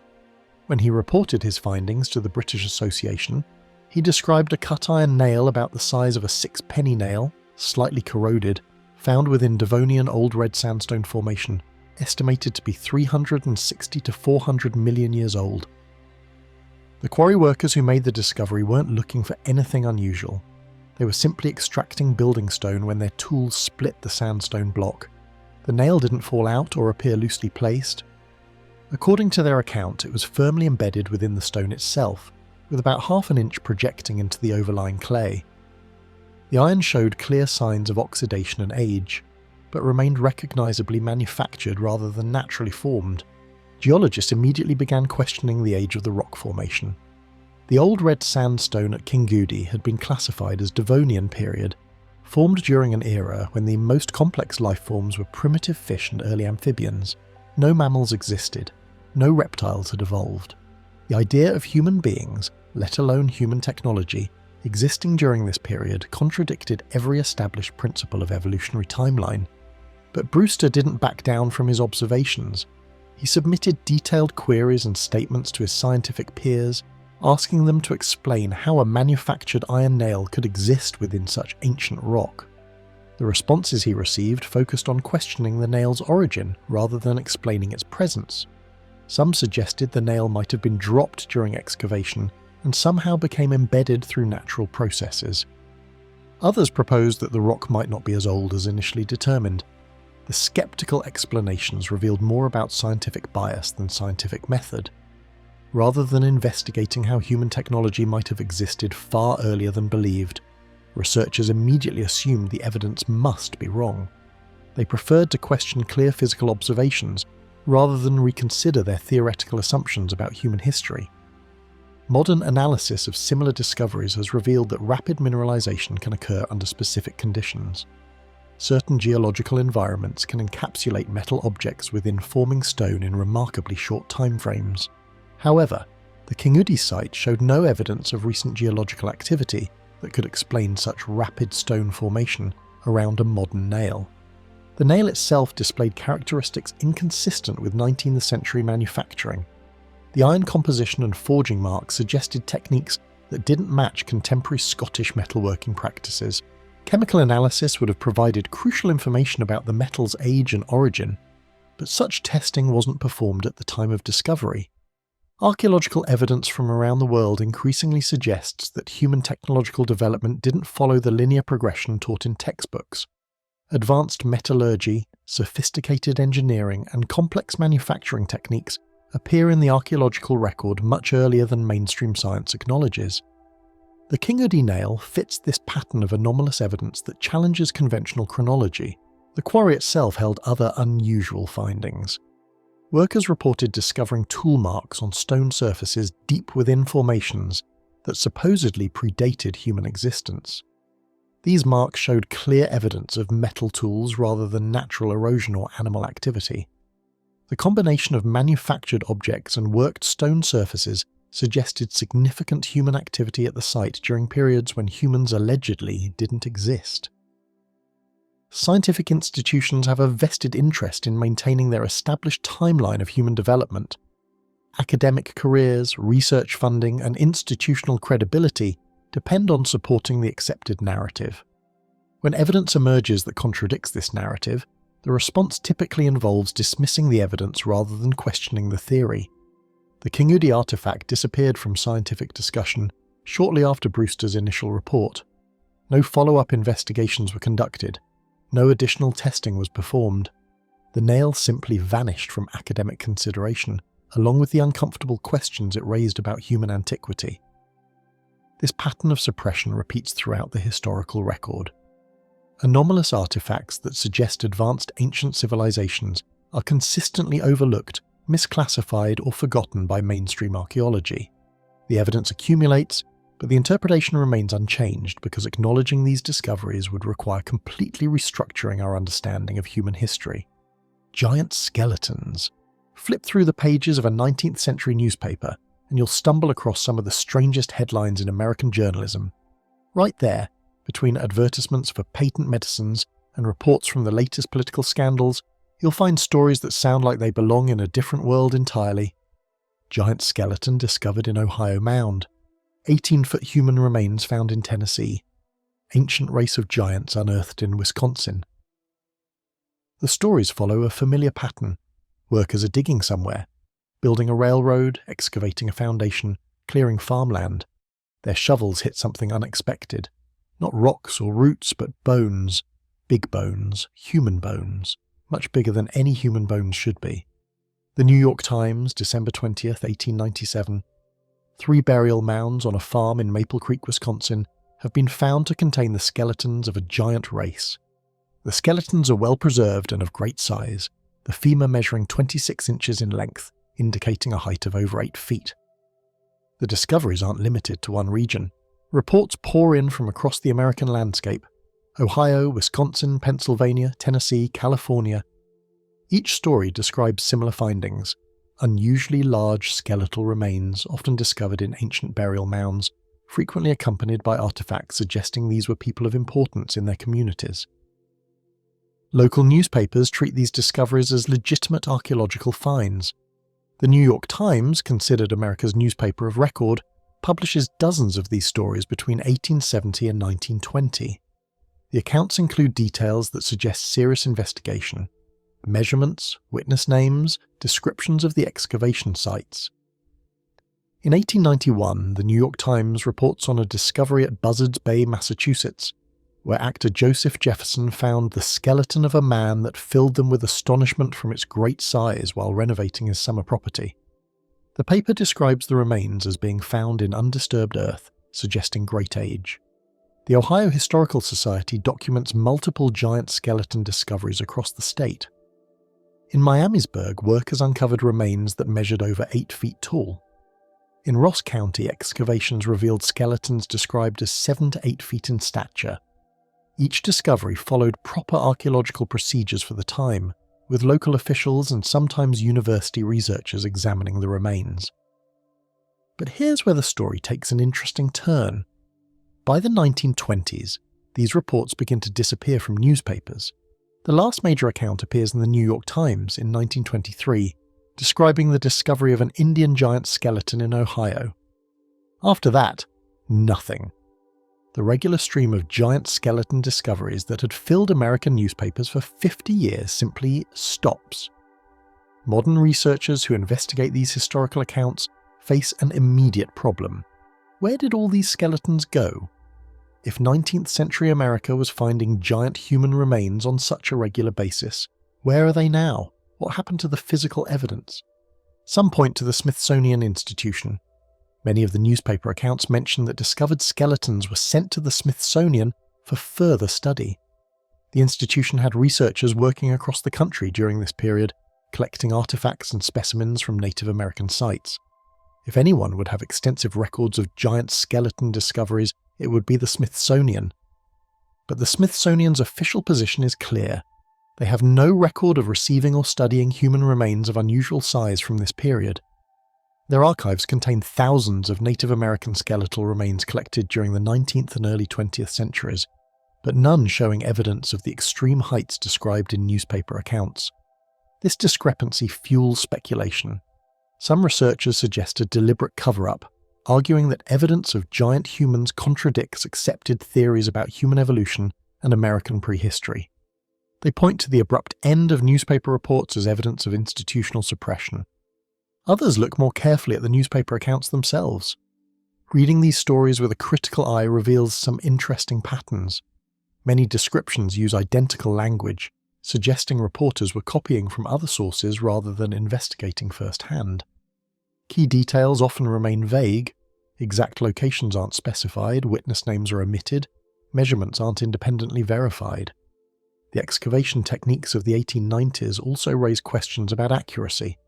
Most discoveries were made by amateur diggers, farmers, construction workers, curiosity seekers. These weren't trained archaeologists using precise measurement tools.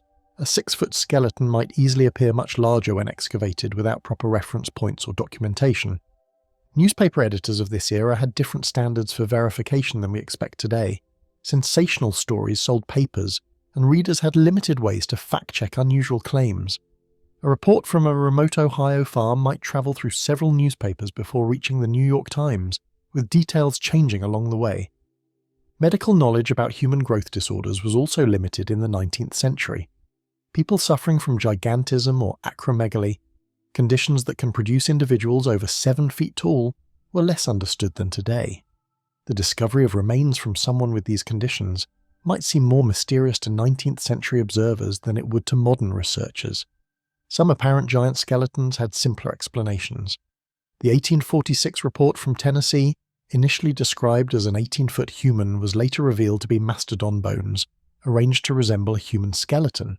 Similar cases of misidentification appear in other accounts when investigators took a second look. The geological context of these discoveries also matters. Many reported giant skeletons came from areas where natural processes could scatter and rearrange bones from multiple individuals. A collection of bones from several people mixed together over centuries might appear to come from one unusually large individual. However, dismissing all these accounts requires ignoring some puzzling aspects. The sheer number of reports, over 1,000 documented cases, suggests something was being discovered regularly. The consistent geographic patterns, concentrated in areas with ancient Native American burial mounds, point to a real archaeological phenomenon, even if the interpretation was incorrect. Modern DNA analysis of 19th century skeletal remains from these regions might provide answers, but most of the physical evidence described in newspaper accounts has vanished. Whether destroyed, misplaced, or never properly preserved in the first place, the bones that could settle this mystery are no longer available for examination. What remains are the newspaper clippings, faded photographs of excavation sites, and the persistent question of what 19th century Americans were actually finding in those burial mounds. Laetoli footprints. Picture this. You're walking across wet concrete. Your footsteps sink slightly into the surface, leaving perfect impressions behind. Now imagine that concrete hardens permanently, preserving those prints for millions of years. That's essentially what happened at Laetoli, Tanzania, 3.6 million years ago, except instead of concrete, it was volcanic ash from a nearby eruption. In 1976, paleoanthropologist Mary Leakey was leading a fossil hunting expedition in northern Tanzania. The team had been working the area for decades, picking through layers of ancient sediment in search of bones and tools. But on this particular day, team member Peter Jones made a discovery that would reshape our understanding of human evolution. He found footprints, not just any footprints, ancient footprints pressed into hardened volcanic ash, preserved like a snapshot from the deep past. The circumstances of preservation were remarkable. Sadaman volcano had erupted, covering the landscape with a fine layer of ash. This ash mixed with water, perhaps from a brief rainstorm, creating a surface with the consistency of wet cement. Various animals walked across this surface, leaving tracks. Then another light dusting of ash covered the prints, sealing them before they could erode. Over millions of years, the ash hardened into rock, preserving the footprints as fossil impressions. What made these particular tracks extraordinary wasn't just their age, it was what they revealed about the creatures that made them. The footprints showed clear evidence of bipedal locomotion, walking on two legs. At 3.6 million years old, they represented the earliest direct evidence of upright walking in human ancestors. Mary Leakey's team uncovered a trail stretching nearly 90 feet, containing prints from at least 3 individuals. The most famous trackway, designated Trail G, shows what appears to be a family group, 2 adults and a child walking together across the ancient landscape. The larger individuals' prints measure about 8.5 inches long, the smaller adults about 6.5 inches, and the child's roughly 4 inches. But here's where the scientific paradox emerges. While everyone agrees these prints show bipedal walking, researchers have spent 40 years arguing about almost everything else. How exactly were these ancient humans walking? What do the prints tell us about their anatomy? Were they walking like modern humans, or in some fundamentally different way? Initial analyses suggested the Laetoli walkers moved much like we do today, with a fully upright posture, heel-to-toe gait, and efficient stride pattern. This interpretation supported the idea that human-like walking evolved very early in our lineage, millions of years before our brains enlarged significantly. However, later studies using more sophisticated analytical techniques painted a different picture. Researchers found that the footprint makers likely walked with a more crouched posture than modern humans. Their feet may have been flatter, with less pronounced arches. The stride patterns showed subtle but important differences from contemporary human walking. Some scientists argue the prints reveal a unique form of locomotion. Not quite like modern human walking, but not like any other primate's movement either. This suggests our ancestors developed their own distinctive way of getting around, one that evolved over millions of years into the efficient striding gait we use today.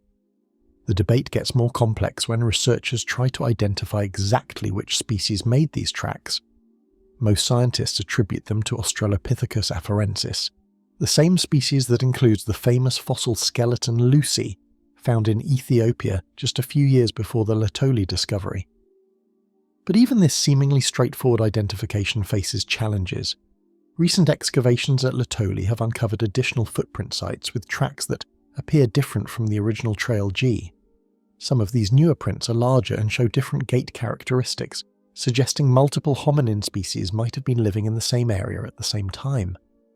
This possibility complicates the simple story of early human evolution that the original Laetoli tracks seem to tell.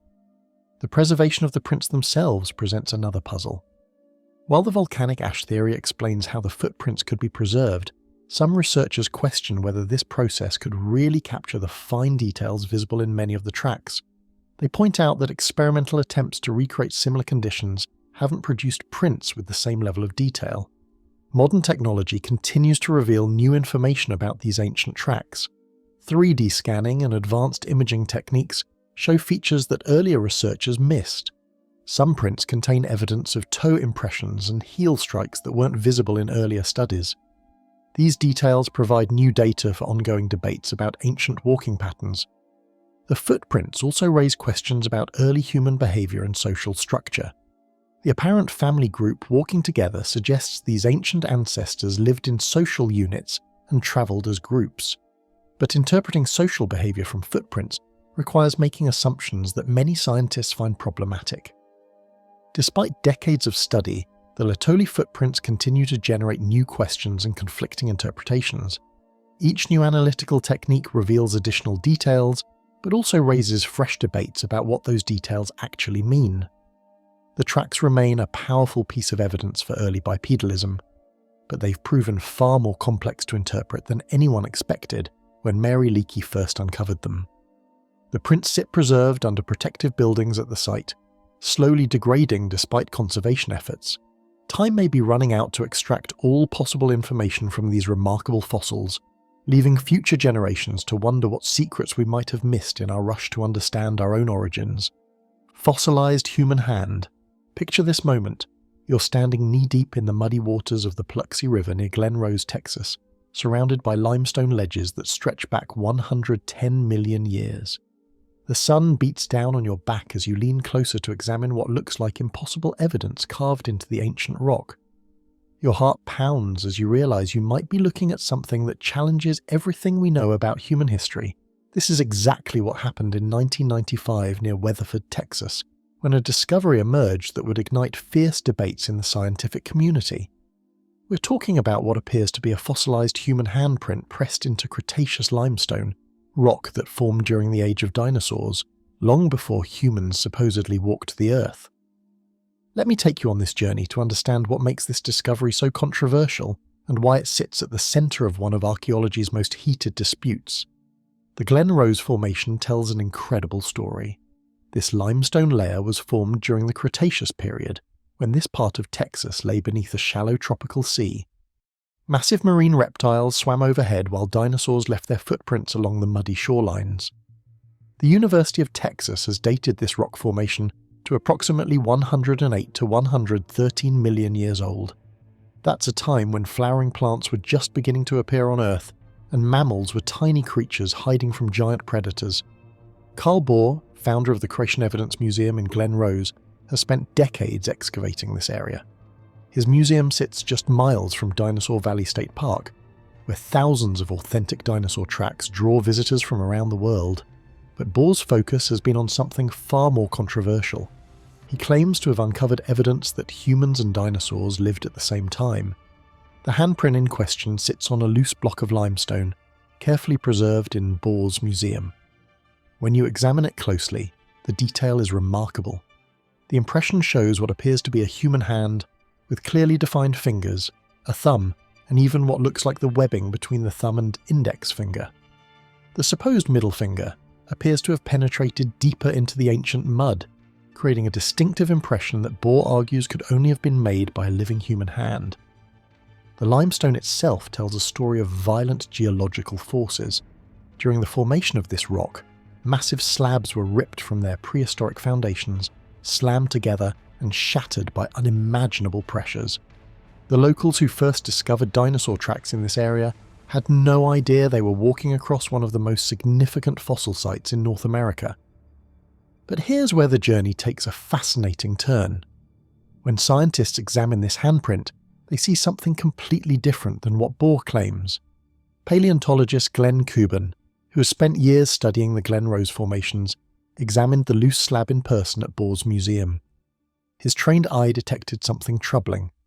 Parts of the impression, particularly on the right side, look natural, as if they were formed by geological processes rather than biological ones. Even more concerning, other sections appeared to show signs of human enhancement. The possibility emerged that this might have started as a natural rock formation that coincidentally resembled part of a human hand, which was then carved and extended to create a more convincing handprint. This wouldn't be the first time that natural rock formations have been mistaken for, or deliberately altered to resemble, biological impressions. The controversy deepens when you consider the burden of proof required for such an extraordinary claim. If humans really did exist 110 million years ago, it would completely rewrite our understanding of evolution, geology, and the history of life on Earth. Such a discovery would require exceptional evidence, documented excavation procedures, and independent verification by multiple scientific institutions. Yet no photographs exist showing this handprint in its original position within the rock formation. There's no documentation of its excavation, no soil samples from the surrounding matrix, and no independent scientific analysis of the limestone composition. The handprint exists as a loose specimen, separated from any geological context that could help verify its authenticity. This isn't the first questionable discovery from the Glen Rose area. During his initial excavation in 1982, Brea promoted another alleged handprint found behind a local property. This marking was described as shallow and ambiguous, appearing on a coarse surface that made detailed analysis nearly impossible. Even among Brea's supporters, this earlier discovery attracted little attention and was quietly abandoned. The scientific community has remained skeptical of these claims, pointing out that extraordinary discoveries require extraordinary evidence. The Glen Rose Formation has been studied intensively by paleontologists for decades. Thousands of dinosaur tracks have been documented and verified, providing an incredibly detailed picture of Cretaceous life in Texas. Yet among all these authentic fossils, the only alleged human evidence comes from a single loose specimen with no documented excavation history.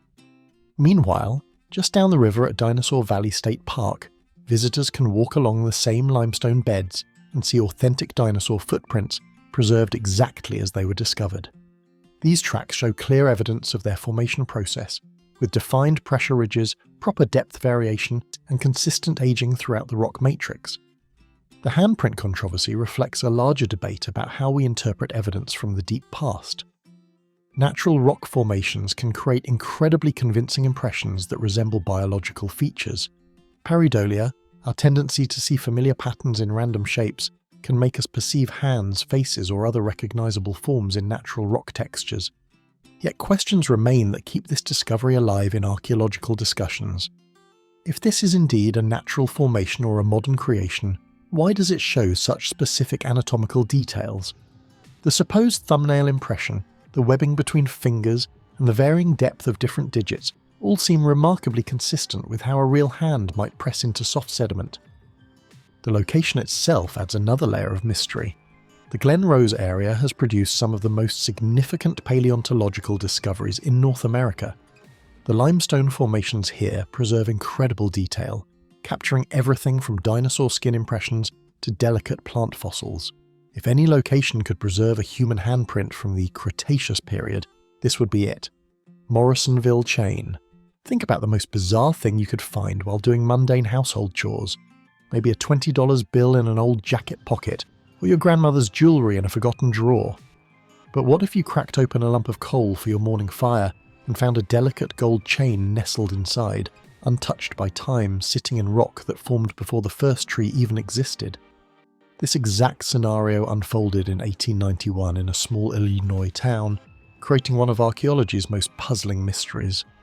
Let me tell you something that will challenge everything you think you know about how coal forms and what it should contain.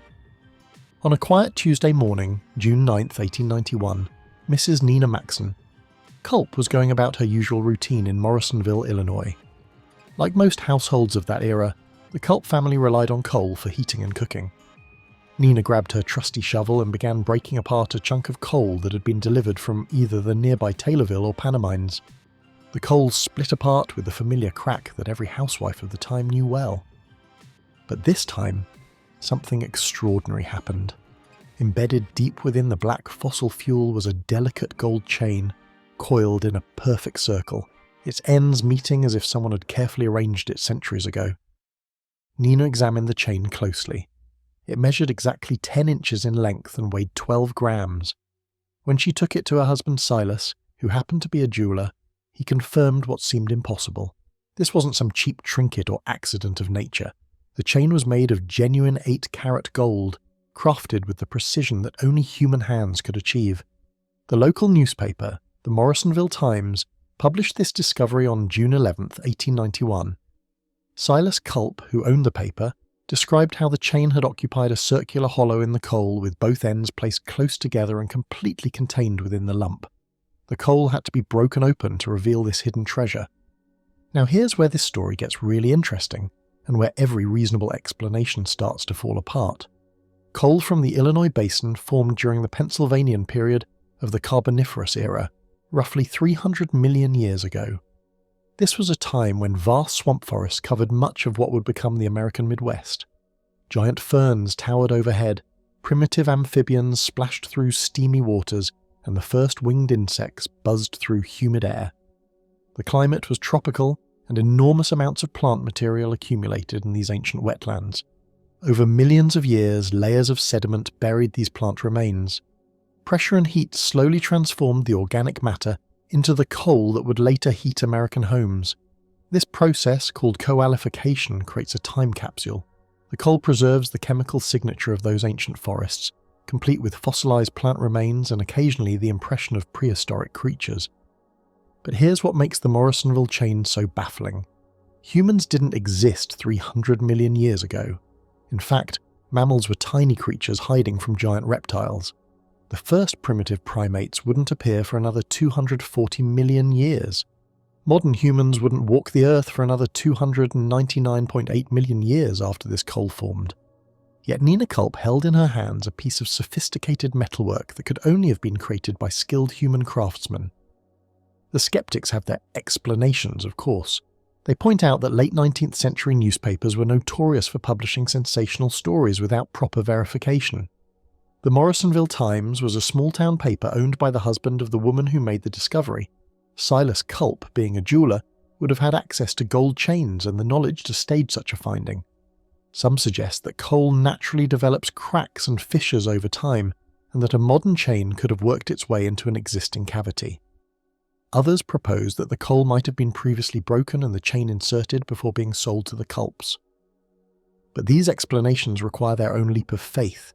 They assume that Silas and Nina Culp were willing to fabricate an elaborate hoax for what purpose? Local fame? The tiny Morrisonville Times wasn't exactly a platform for national attention. The couple weren't seeking financial gain from their discovery. They simply reported what appeared to be an impossible find. Moreover, coal doesn't easily develop the kind of hollow spaces that would perfectly accommodate a coiled chain. The fossilization process creates rock-hard material with very little internal space. For a chain to work its way into fresh coal would require the kind of pressure and heat that would likely damage or destroy delicate metalwork. The chain itself presents another puzzle. 8-carat gold indicates a specific alloy that contains exactly 1/3 pure gold mixed with other metals. This wasn't random metalworking. Someone with considerable skill had crafted this chain using techniques that require knowledge of metallurgy and access to proper tools and materials. The preservation is equally mysterious. Gold doesn't tarnish or corrode easily, which explains why the chain remained in good condition. But how did organic materials around it transform into coal while leaving this metal object untouched? The chemical processes that create coal are intense enough to alter the molecular structure of organic matter, yet somehow this delicate chain survived unscathed. No photographs of the original chain exist today. The artifact has vanished into history, leaving only the newspaper account and the questions it raises. Without physical evidence to examine, modern science cannot analyse the metal composition, study the craftsmanship, or determine the chain's actual age. This disappearance feeds both sides of the controversy. Believers argue that the chain was too threatening to established scientific thinking and was deliberately suppressed. Skeptics suggest that the lack of physical evidence supports their theory that no chain ever existed. The Morrisonville discovery wasn't unique. Throughout the late 1800s and early 1900s, miners across America reported finding manufactured objects embedded in coal seams. Bells, nails, metal spheres, and other artifacts allegedly emerged from deposits millions of years old. Some of these reports came from reputable sources, while others originated from questionable characters seeking attention or profit. What makes the cult chain different is the straightforward nature of the account. Nina wasn't a publicity seeker or a charlatan selling miracle cures. She was a housewife doing mundane chores who stumbled upon something that challenged the foundations of geological science. The implications remain staggering. If authentic, this single gold chain rewrites our understanding of human history, coal formation, and the age of intelligent life on Earth. It suggests that either our timeline of human development is completely wrong, or that the processes creating coal work differently than we believe. Yet the chain sits in that frustrating space where extraordinary claims meet ordinary evidence. The story persists because it can neither be definitively proven nor completely debunked. In the absence of the actual artifact, we're left to weigh the credibility of a small-town newspaper against the entire framework of geological science. The Morrisonville chain forces us to confront an uncomfortable question about the nature of evidence and belief. Sometimes, the most puzzling discoveries are not the ones that fit neatly into our understanding of the world, but the ones that refuse to disappear despite having no place in our version of reality. Nampa image. Picture this. You're digging for water in the scorching summer heat of 1889, your steam-powered pump chugging away, spitting out chunks of clay and sand from hundreds of feet underground. The frontier town of Nampa, Idaho, desperately needs a reliable water source, and you're part of the crew making it happen. Then your hand closes around something that shouldn't exist, something that will puzzle scientists for over a century and turn your quiet drilling operation into one of archaeology's most debated mysteries. This is exactly what happened to Mark A. Kurtz on a blazing July day when his fingers first touched what would become known as the Nampa image. The case file opens in 1887. James A. Pinney, Nathan Falk, Joseph Perrault, John Bernard, and Mark A. Kurtz formed a partnership with one simple goal: find artesian water for the growing frontier settlement of Nampa. Idaho was still wild territory, a place where fortune seekers and settlers carved out new lives from unforgiving landscape. Water meant survival, and artesian wells promised a steady supply without the back-breaking work of hauling buckets from distant sources. By July 1889, their steam-powered sand pump had been grinding away for nearly 2 years. The operation was methodical, almost monotonous. Day after day, the pump drove deeper into the earth, pulling up loads of clay, sand, and rock. At 320 feet below the surface, they were working in geological layers that hadn't seen sunlight for millions of years. Mark Kurtz stood at his usual position, running the pump's output through his hands, checking for anything unusual that might indicate they were close to hitting water. The routine had become second nature. Grab a handful of material, examine it, toss it aside, repeat. On this particular day, something felt different. Kurtz later described the moment. I had the clay image in my hand and supposed it was a twig. But when he looked closer, his assumption crumbled. This wasn't organic debris from the surface. This was a carefully crafted human figure, about 1.5 inches tall, made of fired clay and stained red-brown, possibly from iron oxide in the surrounding sediment. The figurine displayed unmistakable signs of human craftsmanship. Every detail suggested deliberate artistry. The proportioned body, the careful attention to clothing details, the way the clay had been shaped and fired. This wasn't a natural formation or accidental clay compression. Someone with skill and artistic vision had created this small sculpture. But here's where the detective work gets interesting. The geological evidence suggested this figurine came from a depth that should predate human presence in North America by millions of years. The strata at 320 feet belong to the late Tertiary or early Quaternary period, making any human artifact impossibly ancient according to accepted scientific understanding. Word of the discovery spread quickly through scientific circles. Charles F. Adams, president of the Union Pacific Railroad, brought the find to national attention. During a trip to Alaska, Adams had been reading a book about the Ice Age by Professor G. Frederick Wright of Oberlin College. The railroad executive was intrigued enough to contact Wright directly about the Nampa discovery. Professor Wright became the lead investigator in this scientific mystery. As a respected geologist and archaeologist, Wright understood the explosive implications of the find. If authentic, the Nampa image would rewrite everything scientists believed about human migration to the Americas and the development of pottery-making skills. At the general meeting of the Boston Society of Natural History on January 1, 1890, President F. W. Putnam called upon Wright to present his findings about the Nampa image. The scientific community was buzzing with questions and theories. How could such an artifact exist at that depth? Was it genuine, or had something gone wrong with the investigation? Wright examined every aspect of the discovery with methodical precision. He studied the drilling equipment, interviewed the workers, and analysed the geological layers. The steam-powered sand pump operated by forcing water down a pipe, then sucking up the loosened material. This process made it nearly impossible for surface objects to work their way down to such depths during the drilling operation. The skeptics lined up with their theories. Some suggested the image was a deliberate hoax perpetrated by the drilling crew. Others proposed that it was a modern Native American toy that had somehow fallen into a natural crack or fissure and worked its way down through the geological layers over time. W. H. Holmes, a prominent archaeologist, examined the figurine and raised several objections. He questioned whether such an object could actually originate from those ancient geological layers. Holmes suggested the image might have been introduced through a crevice or fault in the rock, allowing it to reach such depths without actually being ancient. But Wright's investigation revealed problems with these explanations. The sand pump's operation made contamination from above virtually impossible. The geological layers showed no evidence of major fissures or cracks that could allow a surface object to migrate downward.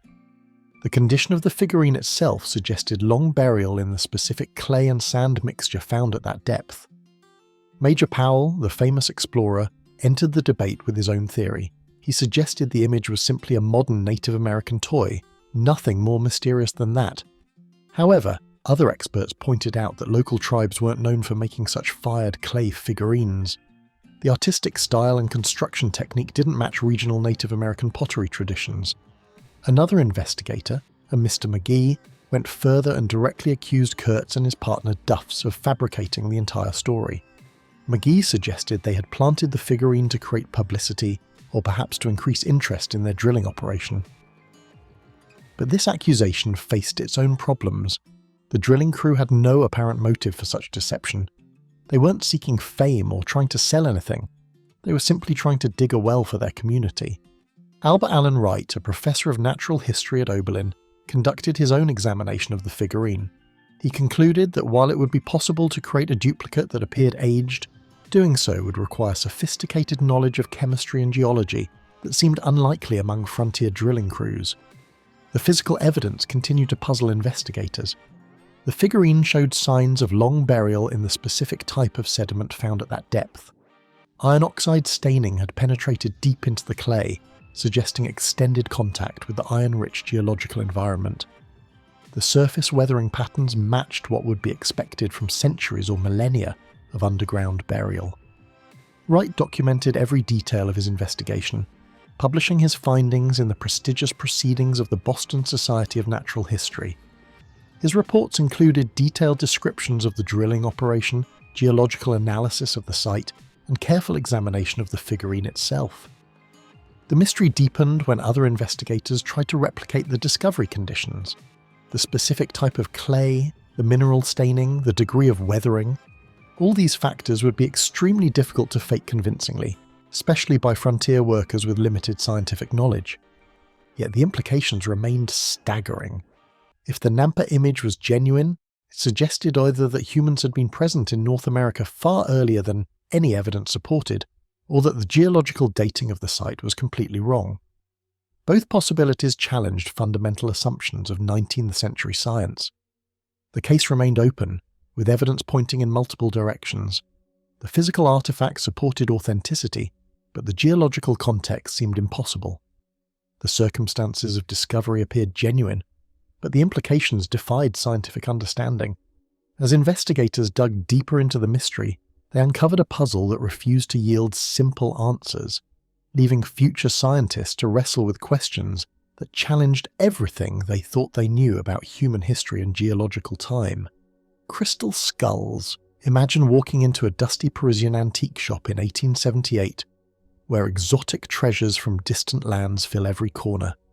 Behind glass cases, Aztec masks stare back at you, Maya jade ornaments catch the light, and there, gleaming like captured starlight, sits a perfect human skull carved from pure crystal. The shopkeeper tells you it's ancient, created by mysterious pre-Columbian civilizations with secrets lost to time. You're looking at what would become one of archaeology's most enduring mysteries.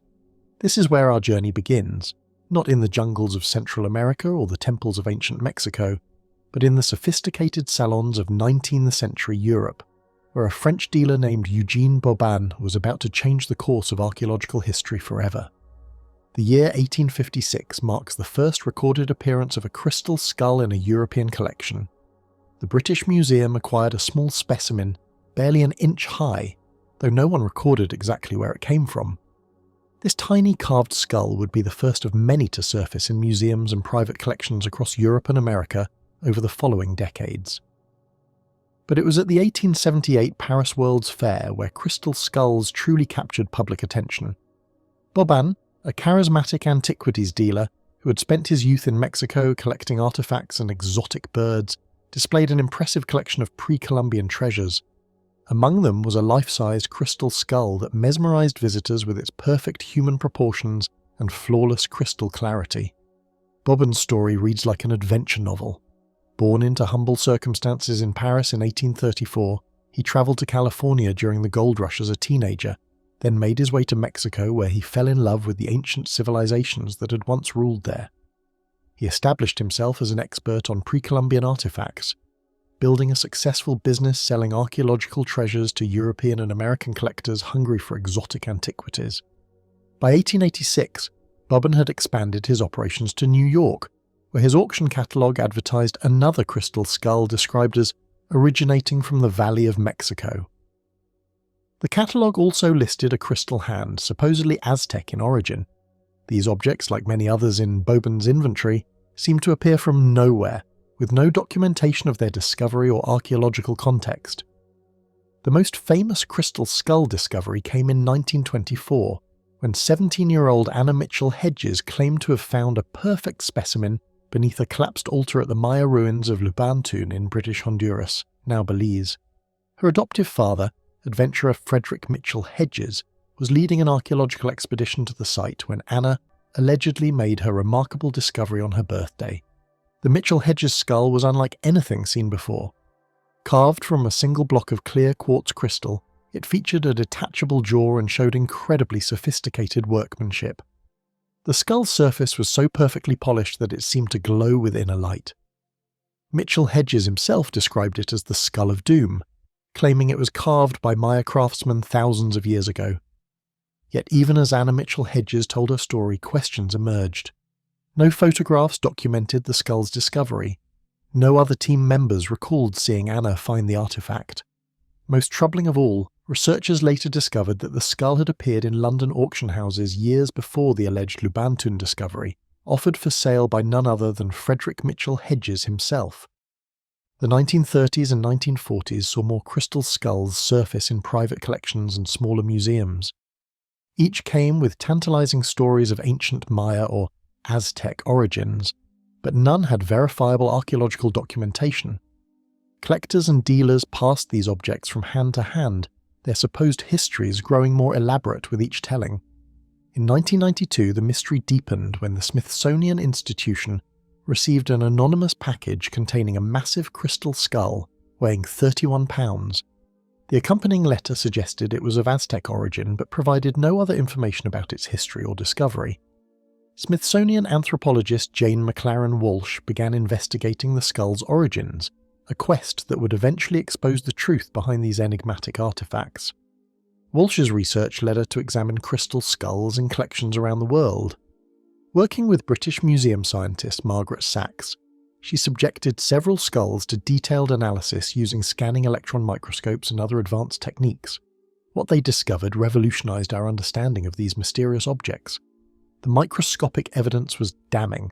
Tool marks on the skull's surfaces showed they had been carved using rotary wheels and modern polishing compounds, available only since the 19th century. Pre-Columbian craftsmen had no access to such technology.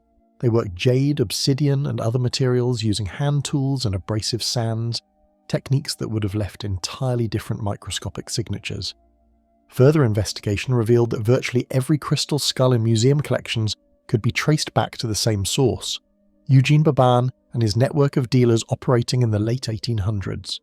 The British Museum skull, the Paris specimens, even the massive Smithsonian skull, all showed evidence of being carved by European craftsmen using 19th or early 20th century techniques.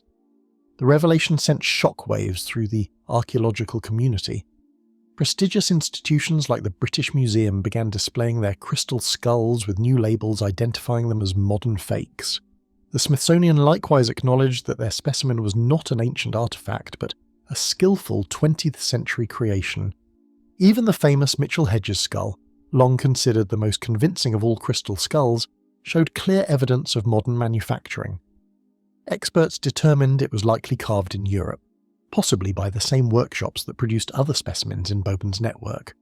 The Skull of Doom was nothing more than an elaborate hoax. Today, researchers estimate that dozens of crystal skulls exist in private collections and smaller museums worldwide. Some owners continue to believe in their ancient origins, despite overwhelming scientific evidence to the contrary. New skulls still appear regularly, often claimed to come from Tibet, Brazil, or other exotic locations, but analysis consistently reveals them to be modern creations made from glass, resin, or recently carved crystal. The crystal skull phenomenon reveals fascinating insights into how archaeological hoaxes develop and spread. Boban and his contemporaries understood that 19th century collectors craved tangible connections to mysterious ancient civilizations. By creating objects that seemed to fulfill those desires, they tapped into powerful cultural fantasies about lost wisdom and forgotten technologies. The skull's enduring appeal lies partly in their technical perfection. Unlike crude fakes, these objects were created by skilled craftsmen who understood both human anatomy and crystal carving techniques. Their creators invested significant time and money to produce convincing artifacts that would fool experts for generations.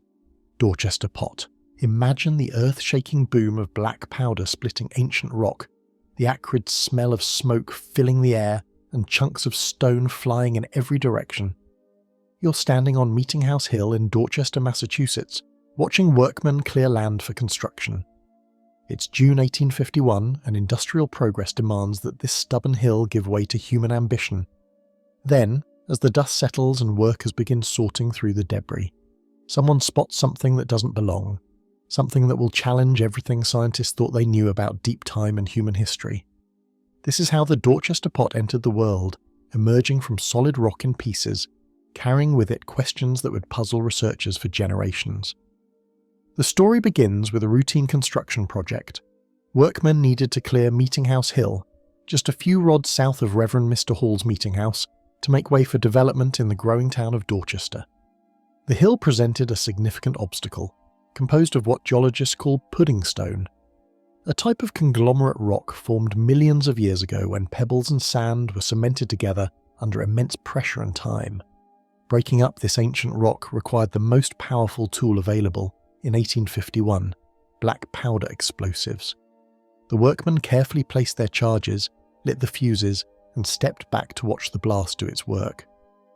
When the smoke cleared and the debris stopped falling, they began the tedious process of clearing away the shattered stone. Among the scattered fragments of rock, workers discovered something extraordinary. Two pieces of what appeared to be a metallic vessel lay among the debris, clearly thrown out by the explosion. The pieces fit together perfectly, forming a bell-shaped pot that stood 4.5 inches high, with a base diameter of 6.5 inches tapering to 2.5 inches at the top. The vessel's appearance was striking. The metal resembled zinc alloyed with silver, giving it a distinctive coloration. But what truly caught attention were the decorative elements. 6 floral designs or bouquets were beautifully inlaid with pure silver on the sides of the vessel. Around the lower portion, a vine or wreath pattern, also inlaid with silver, completed the ornate decoration. The craftsmanship suggested the work of a skilled artisan. This wasn't crude metalwork or some accidental formation. Every detail spoke of deliberate artistic intent and considerable technical ability. The inlay work particularly impressed observers, as it required sophisticated metallurgical knowledge to execute properly. The Scientific American picked up the story and published an account that would spread the discovery far beyond Massachusetts. According to their report, the position where the pieces were found indicated that the vessel had been blasted from solid rock approximately 15 feet below the surface of the hill. This detail would prove crucial to the mystery that followed. The geological implications were staggering. The pudding stone of Meeting House Hill belonged to what geologists now call the Roxbury conglomerate, formed during the Precambrian era between 570 and 593 million years ago. During that ancient period, the area lay at the bottom of a deep rift basin filled with marine water. Sediments accumulated in submarine fan and slope environments, eventually forming the rock that would later be metamorphosed into the conglomerate the workmen were blasting. If the vessel truly came from this ancient rock formation, it suggested that skilled metalworkers were creating decorative objects hundreds of millions of years before conventional science placed the first appearance of complex life on Earth. The timeline didn't just challenge accepted theories about human development, it obliterated them entirely. But the mystery deepened when experts began examining the find more closely. The metallurgy alone raised questions. The zinc-silver alloy and the sophisticated inlay work suggested knowledge of advanced smelting and decorative techniques. Such skills supposedly developed only within recorded human history, not in some prehistoric civilization that predated multicellular life. Skeptics immediately began proposing alternative explanations. Some suggested that the vessel had worked its way down through cracks or fissures in the rock over time. Perhaps it was a relatively recent object that had somehow migrated deep into the hillside through natural geological processes. Others questioned the workmen's account entirely. Could the pieces have been present in the debris from some other source? Might they have been overlooked artifacts from previous human activity in the area that somehow got mixed in with the blasted rock? The location itself added complexity to the investigation. Meeting House Hill had been a site of human activity for generations. Native American populations had lived in the area long before European settlement. Colonial-era activities might have left artifacts that could explain the discovery. In 1964, Italian researcher Biagio Catalano proposed a more mundane explanation. He argued that the vessel closely resembled Victorian-era pipe holders, particularly one he had observed at the Prince of Wales Museum in Bombay.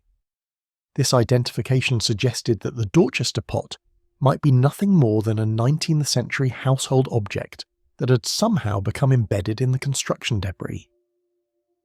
Other researchers expanded on this theory, suggesting the vessel could be a candlestick holder or some other common Victorian decorative item.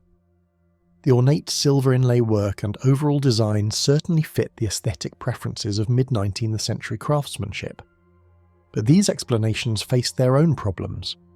How would such an object become embedded 15 feet deep in solid pudding stone?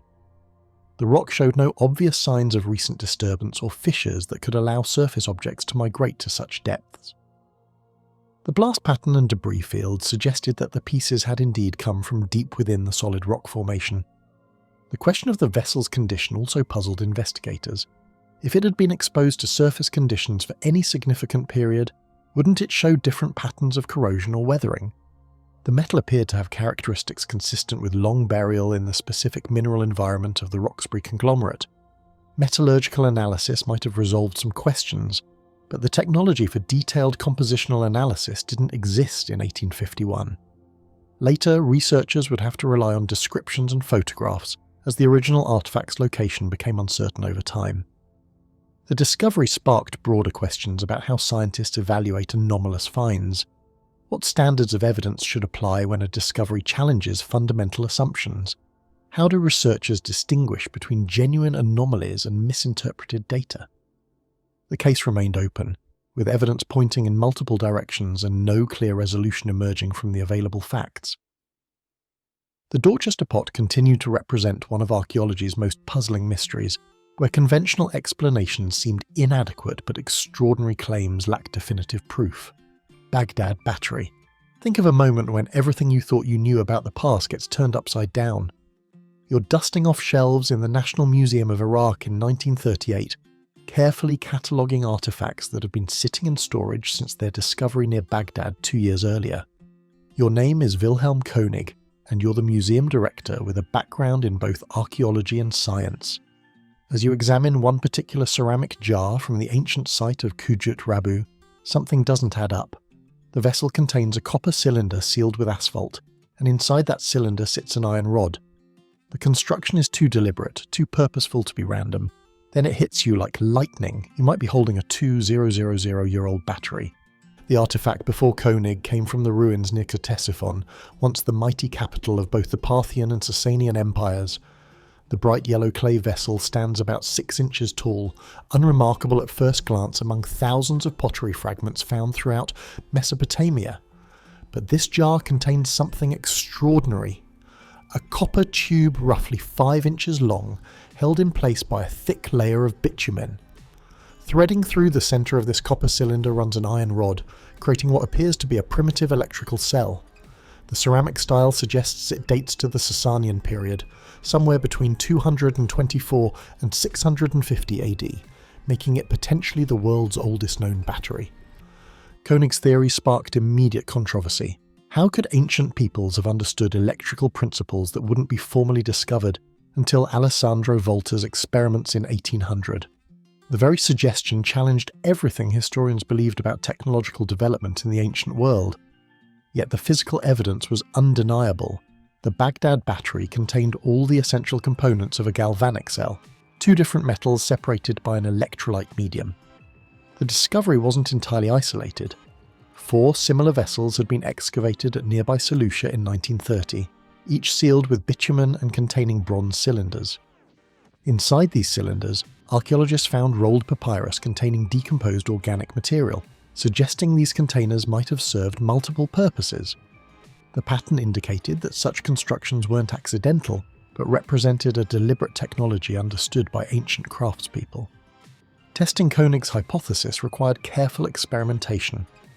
In 1939, an electrical engineer at General Electric's Pittsfield plant constructed a working replica of the Baghdad battery. Using copper sulfate solution as an electrolyte, the device generated approximately half a volt of electricity and maintained current for short periods. Later experiments using grape juice as the electrolyte, a substance readily available to ancient peoples, produced similar results. The reconstructions proved that the artifact could indeed function as a primitive battery. But what would ancient peoples have used electricity for? Koenig proposed 2 main possibilities: electroplating and medical therapy. Evidence from other archaeological sites suggests that ancient metalsmiths possessed sophisticated techniques for applying thin layers of one metal onto another. Electrical current could have enhanced these processes, allowing craftspeople to create more durable and attractive finishes on jewellery and ceremonial objects. Ancient medical texts also describe various shock treatments for ailments, suggesting that controlled electrical stimulation might have been used therapeutically. The electroplating theory gained support when researchers examined ancient artifacts with unusually thin, even metal coatings that would be difficult to achieve through traditional fire-based methods. Some Mesopotamian artifacts display gold and silver plating so fine and uniform that modern techniques struggle to replicate the results. Could ancient artisans have used electrical current to achieve these remarkable finishes?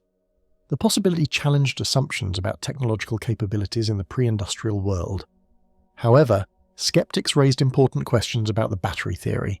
No electrical wires or connection devices have been found at archaeological sites, and the copper cylinders show no evidence of the chemical residues that would accumulate from regular electrical use. The presence of organic material inside the vessels suggests they might have served ritual or storage purposes, rather than electrical functions. Some archaeologists argue that the objects were simply containers for magical scrolls or incantation materials, common throughout ancient Mesopotamia. The debate intensified when researchers discovered that the Baghdad battery's construction closely matched descriptions of ritual vessels used in ancient magic practices. The combination of different metals, organic materials, and sealed containers appears frequently in texts describing protective spells and curse rituals. The copper and iron components might have held symbolic rather than functional significance, representing different divine or elemental forces in ancient belief systems. Modern analysis revealed additional complexities in the artifact's composition. The copper cylinder contains trace elements consistent with ancient smelting techniques, while the iron rod shows patterns of corrosion suggesting long-term exposure to acidic substances. These findings could support either interpretation. The acid might have been an electrolyte for electrical function, or it could represent decomposed organic ritual materials. Recent experiments have produced mixed results regarding the Baghdad battery's electrical capabilities. While replicas can generate small amounts of current under laboratory conditions, sustaining that current requires constant maintenance and replacement of electrolyte solutions. The practical challenges of operating such devices in ancient times raise questions about their feasibility as everyday tools. Would ancient peoples have possessed the knowledge and resources to maintain working electrical devices?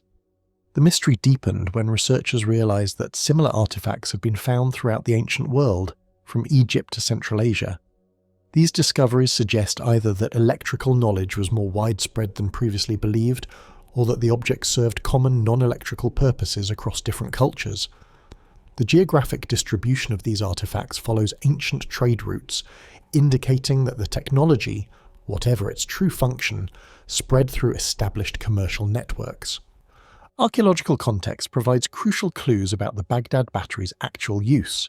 The artifact was found in a residential area rather than a workshop or temple, suggesting it belonged to ordinary citizens rather than specialized craftspeople or priests.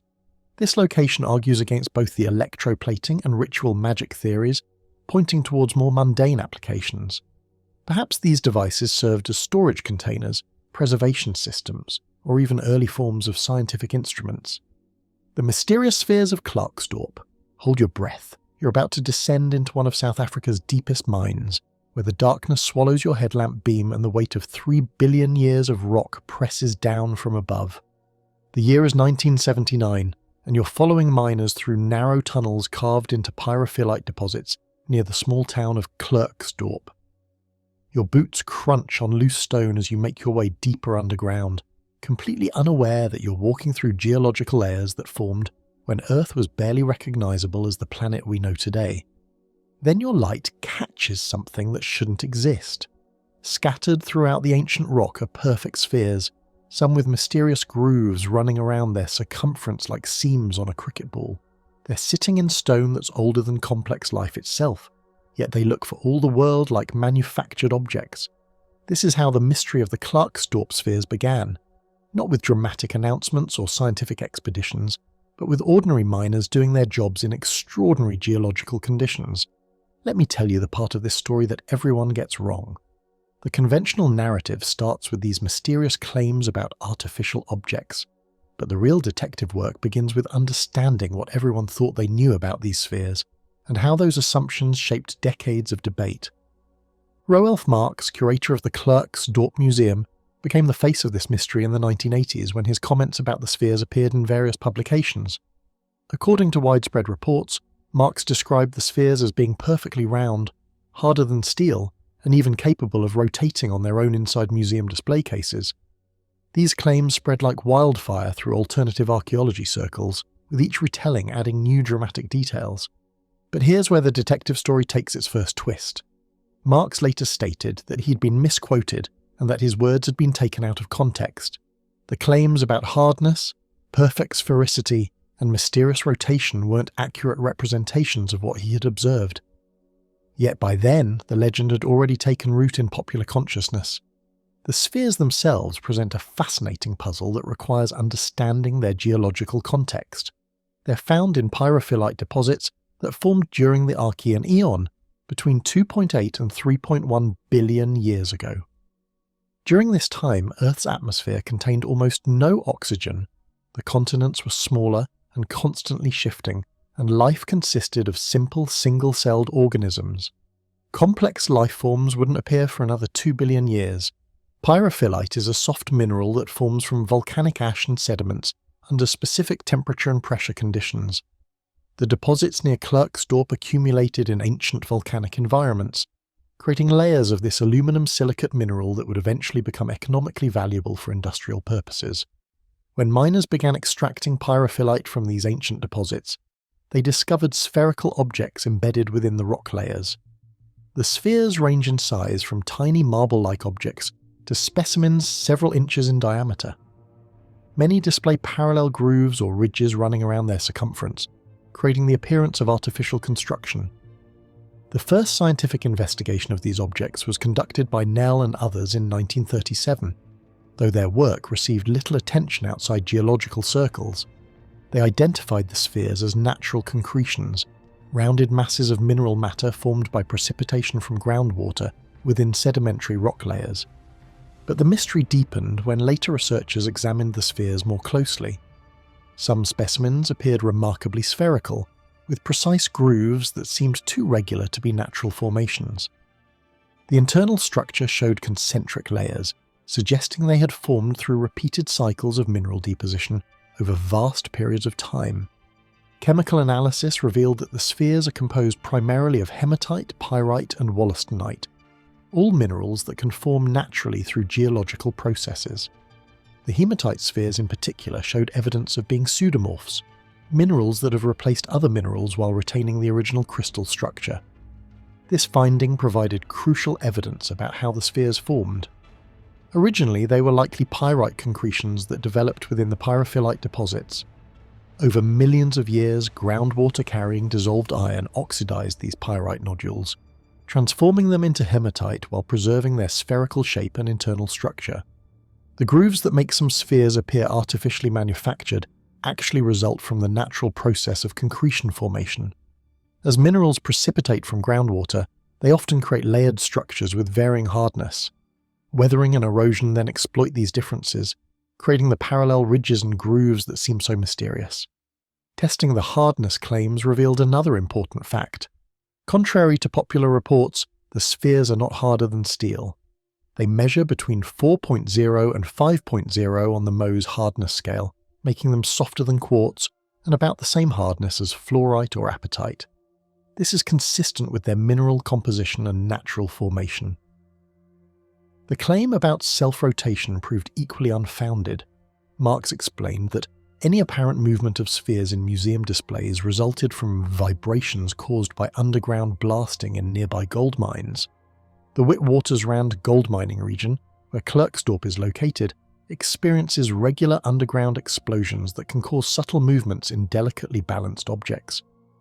Recent detailed studies have identified the specific geological processes responsible for creating these spheres.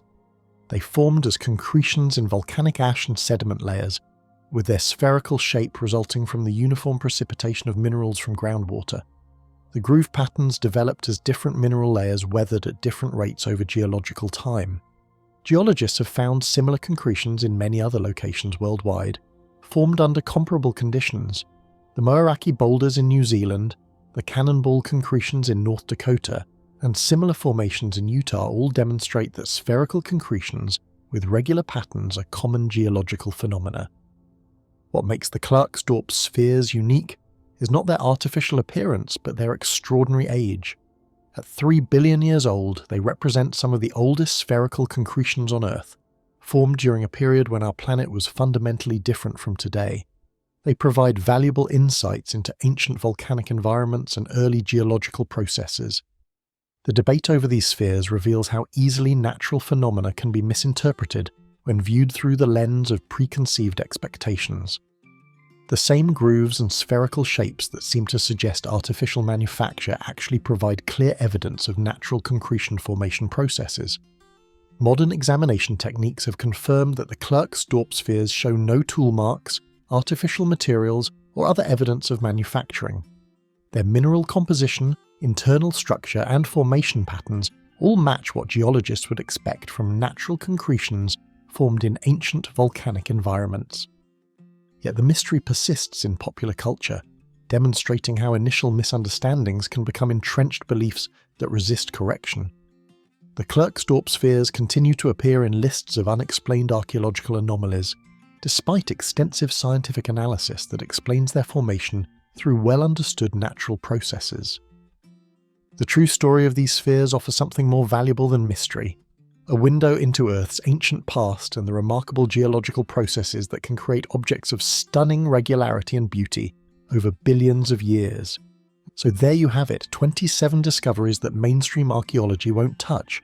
From the Kensington runestone to the Clerks Dorp spheres, each find raises the same uncomfortable question. What if our timeline is completely wrong?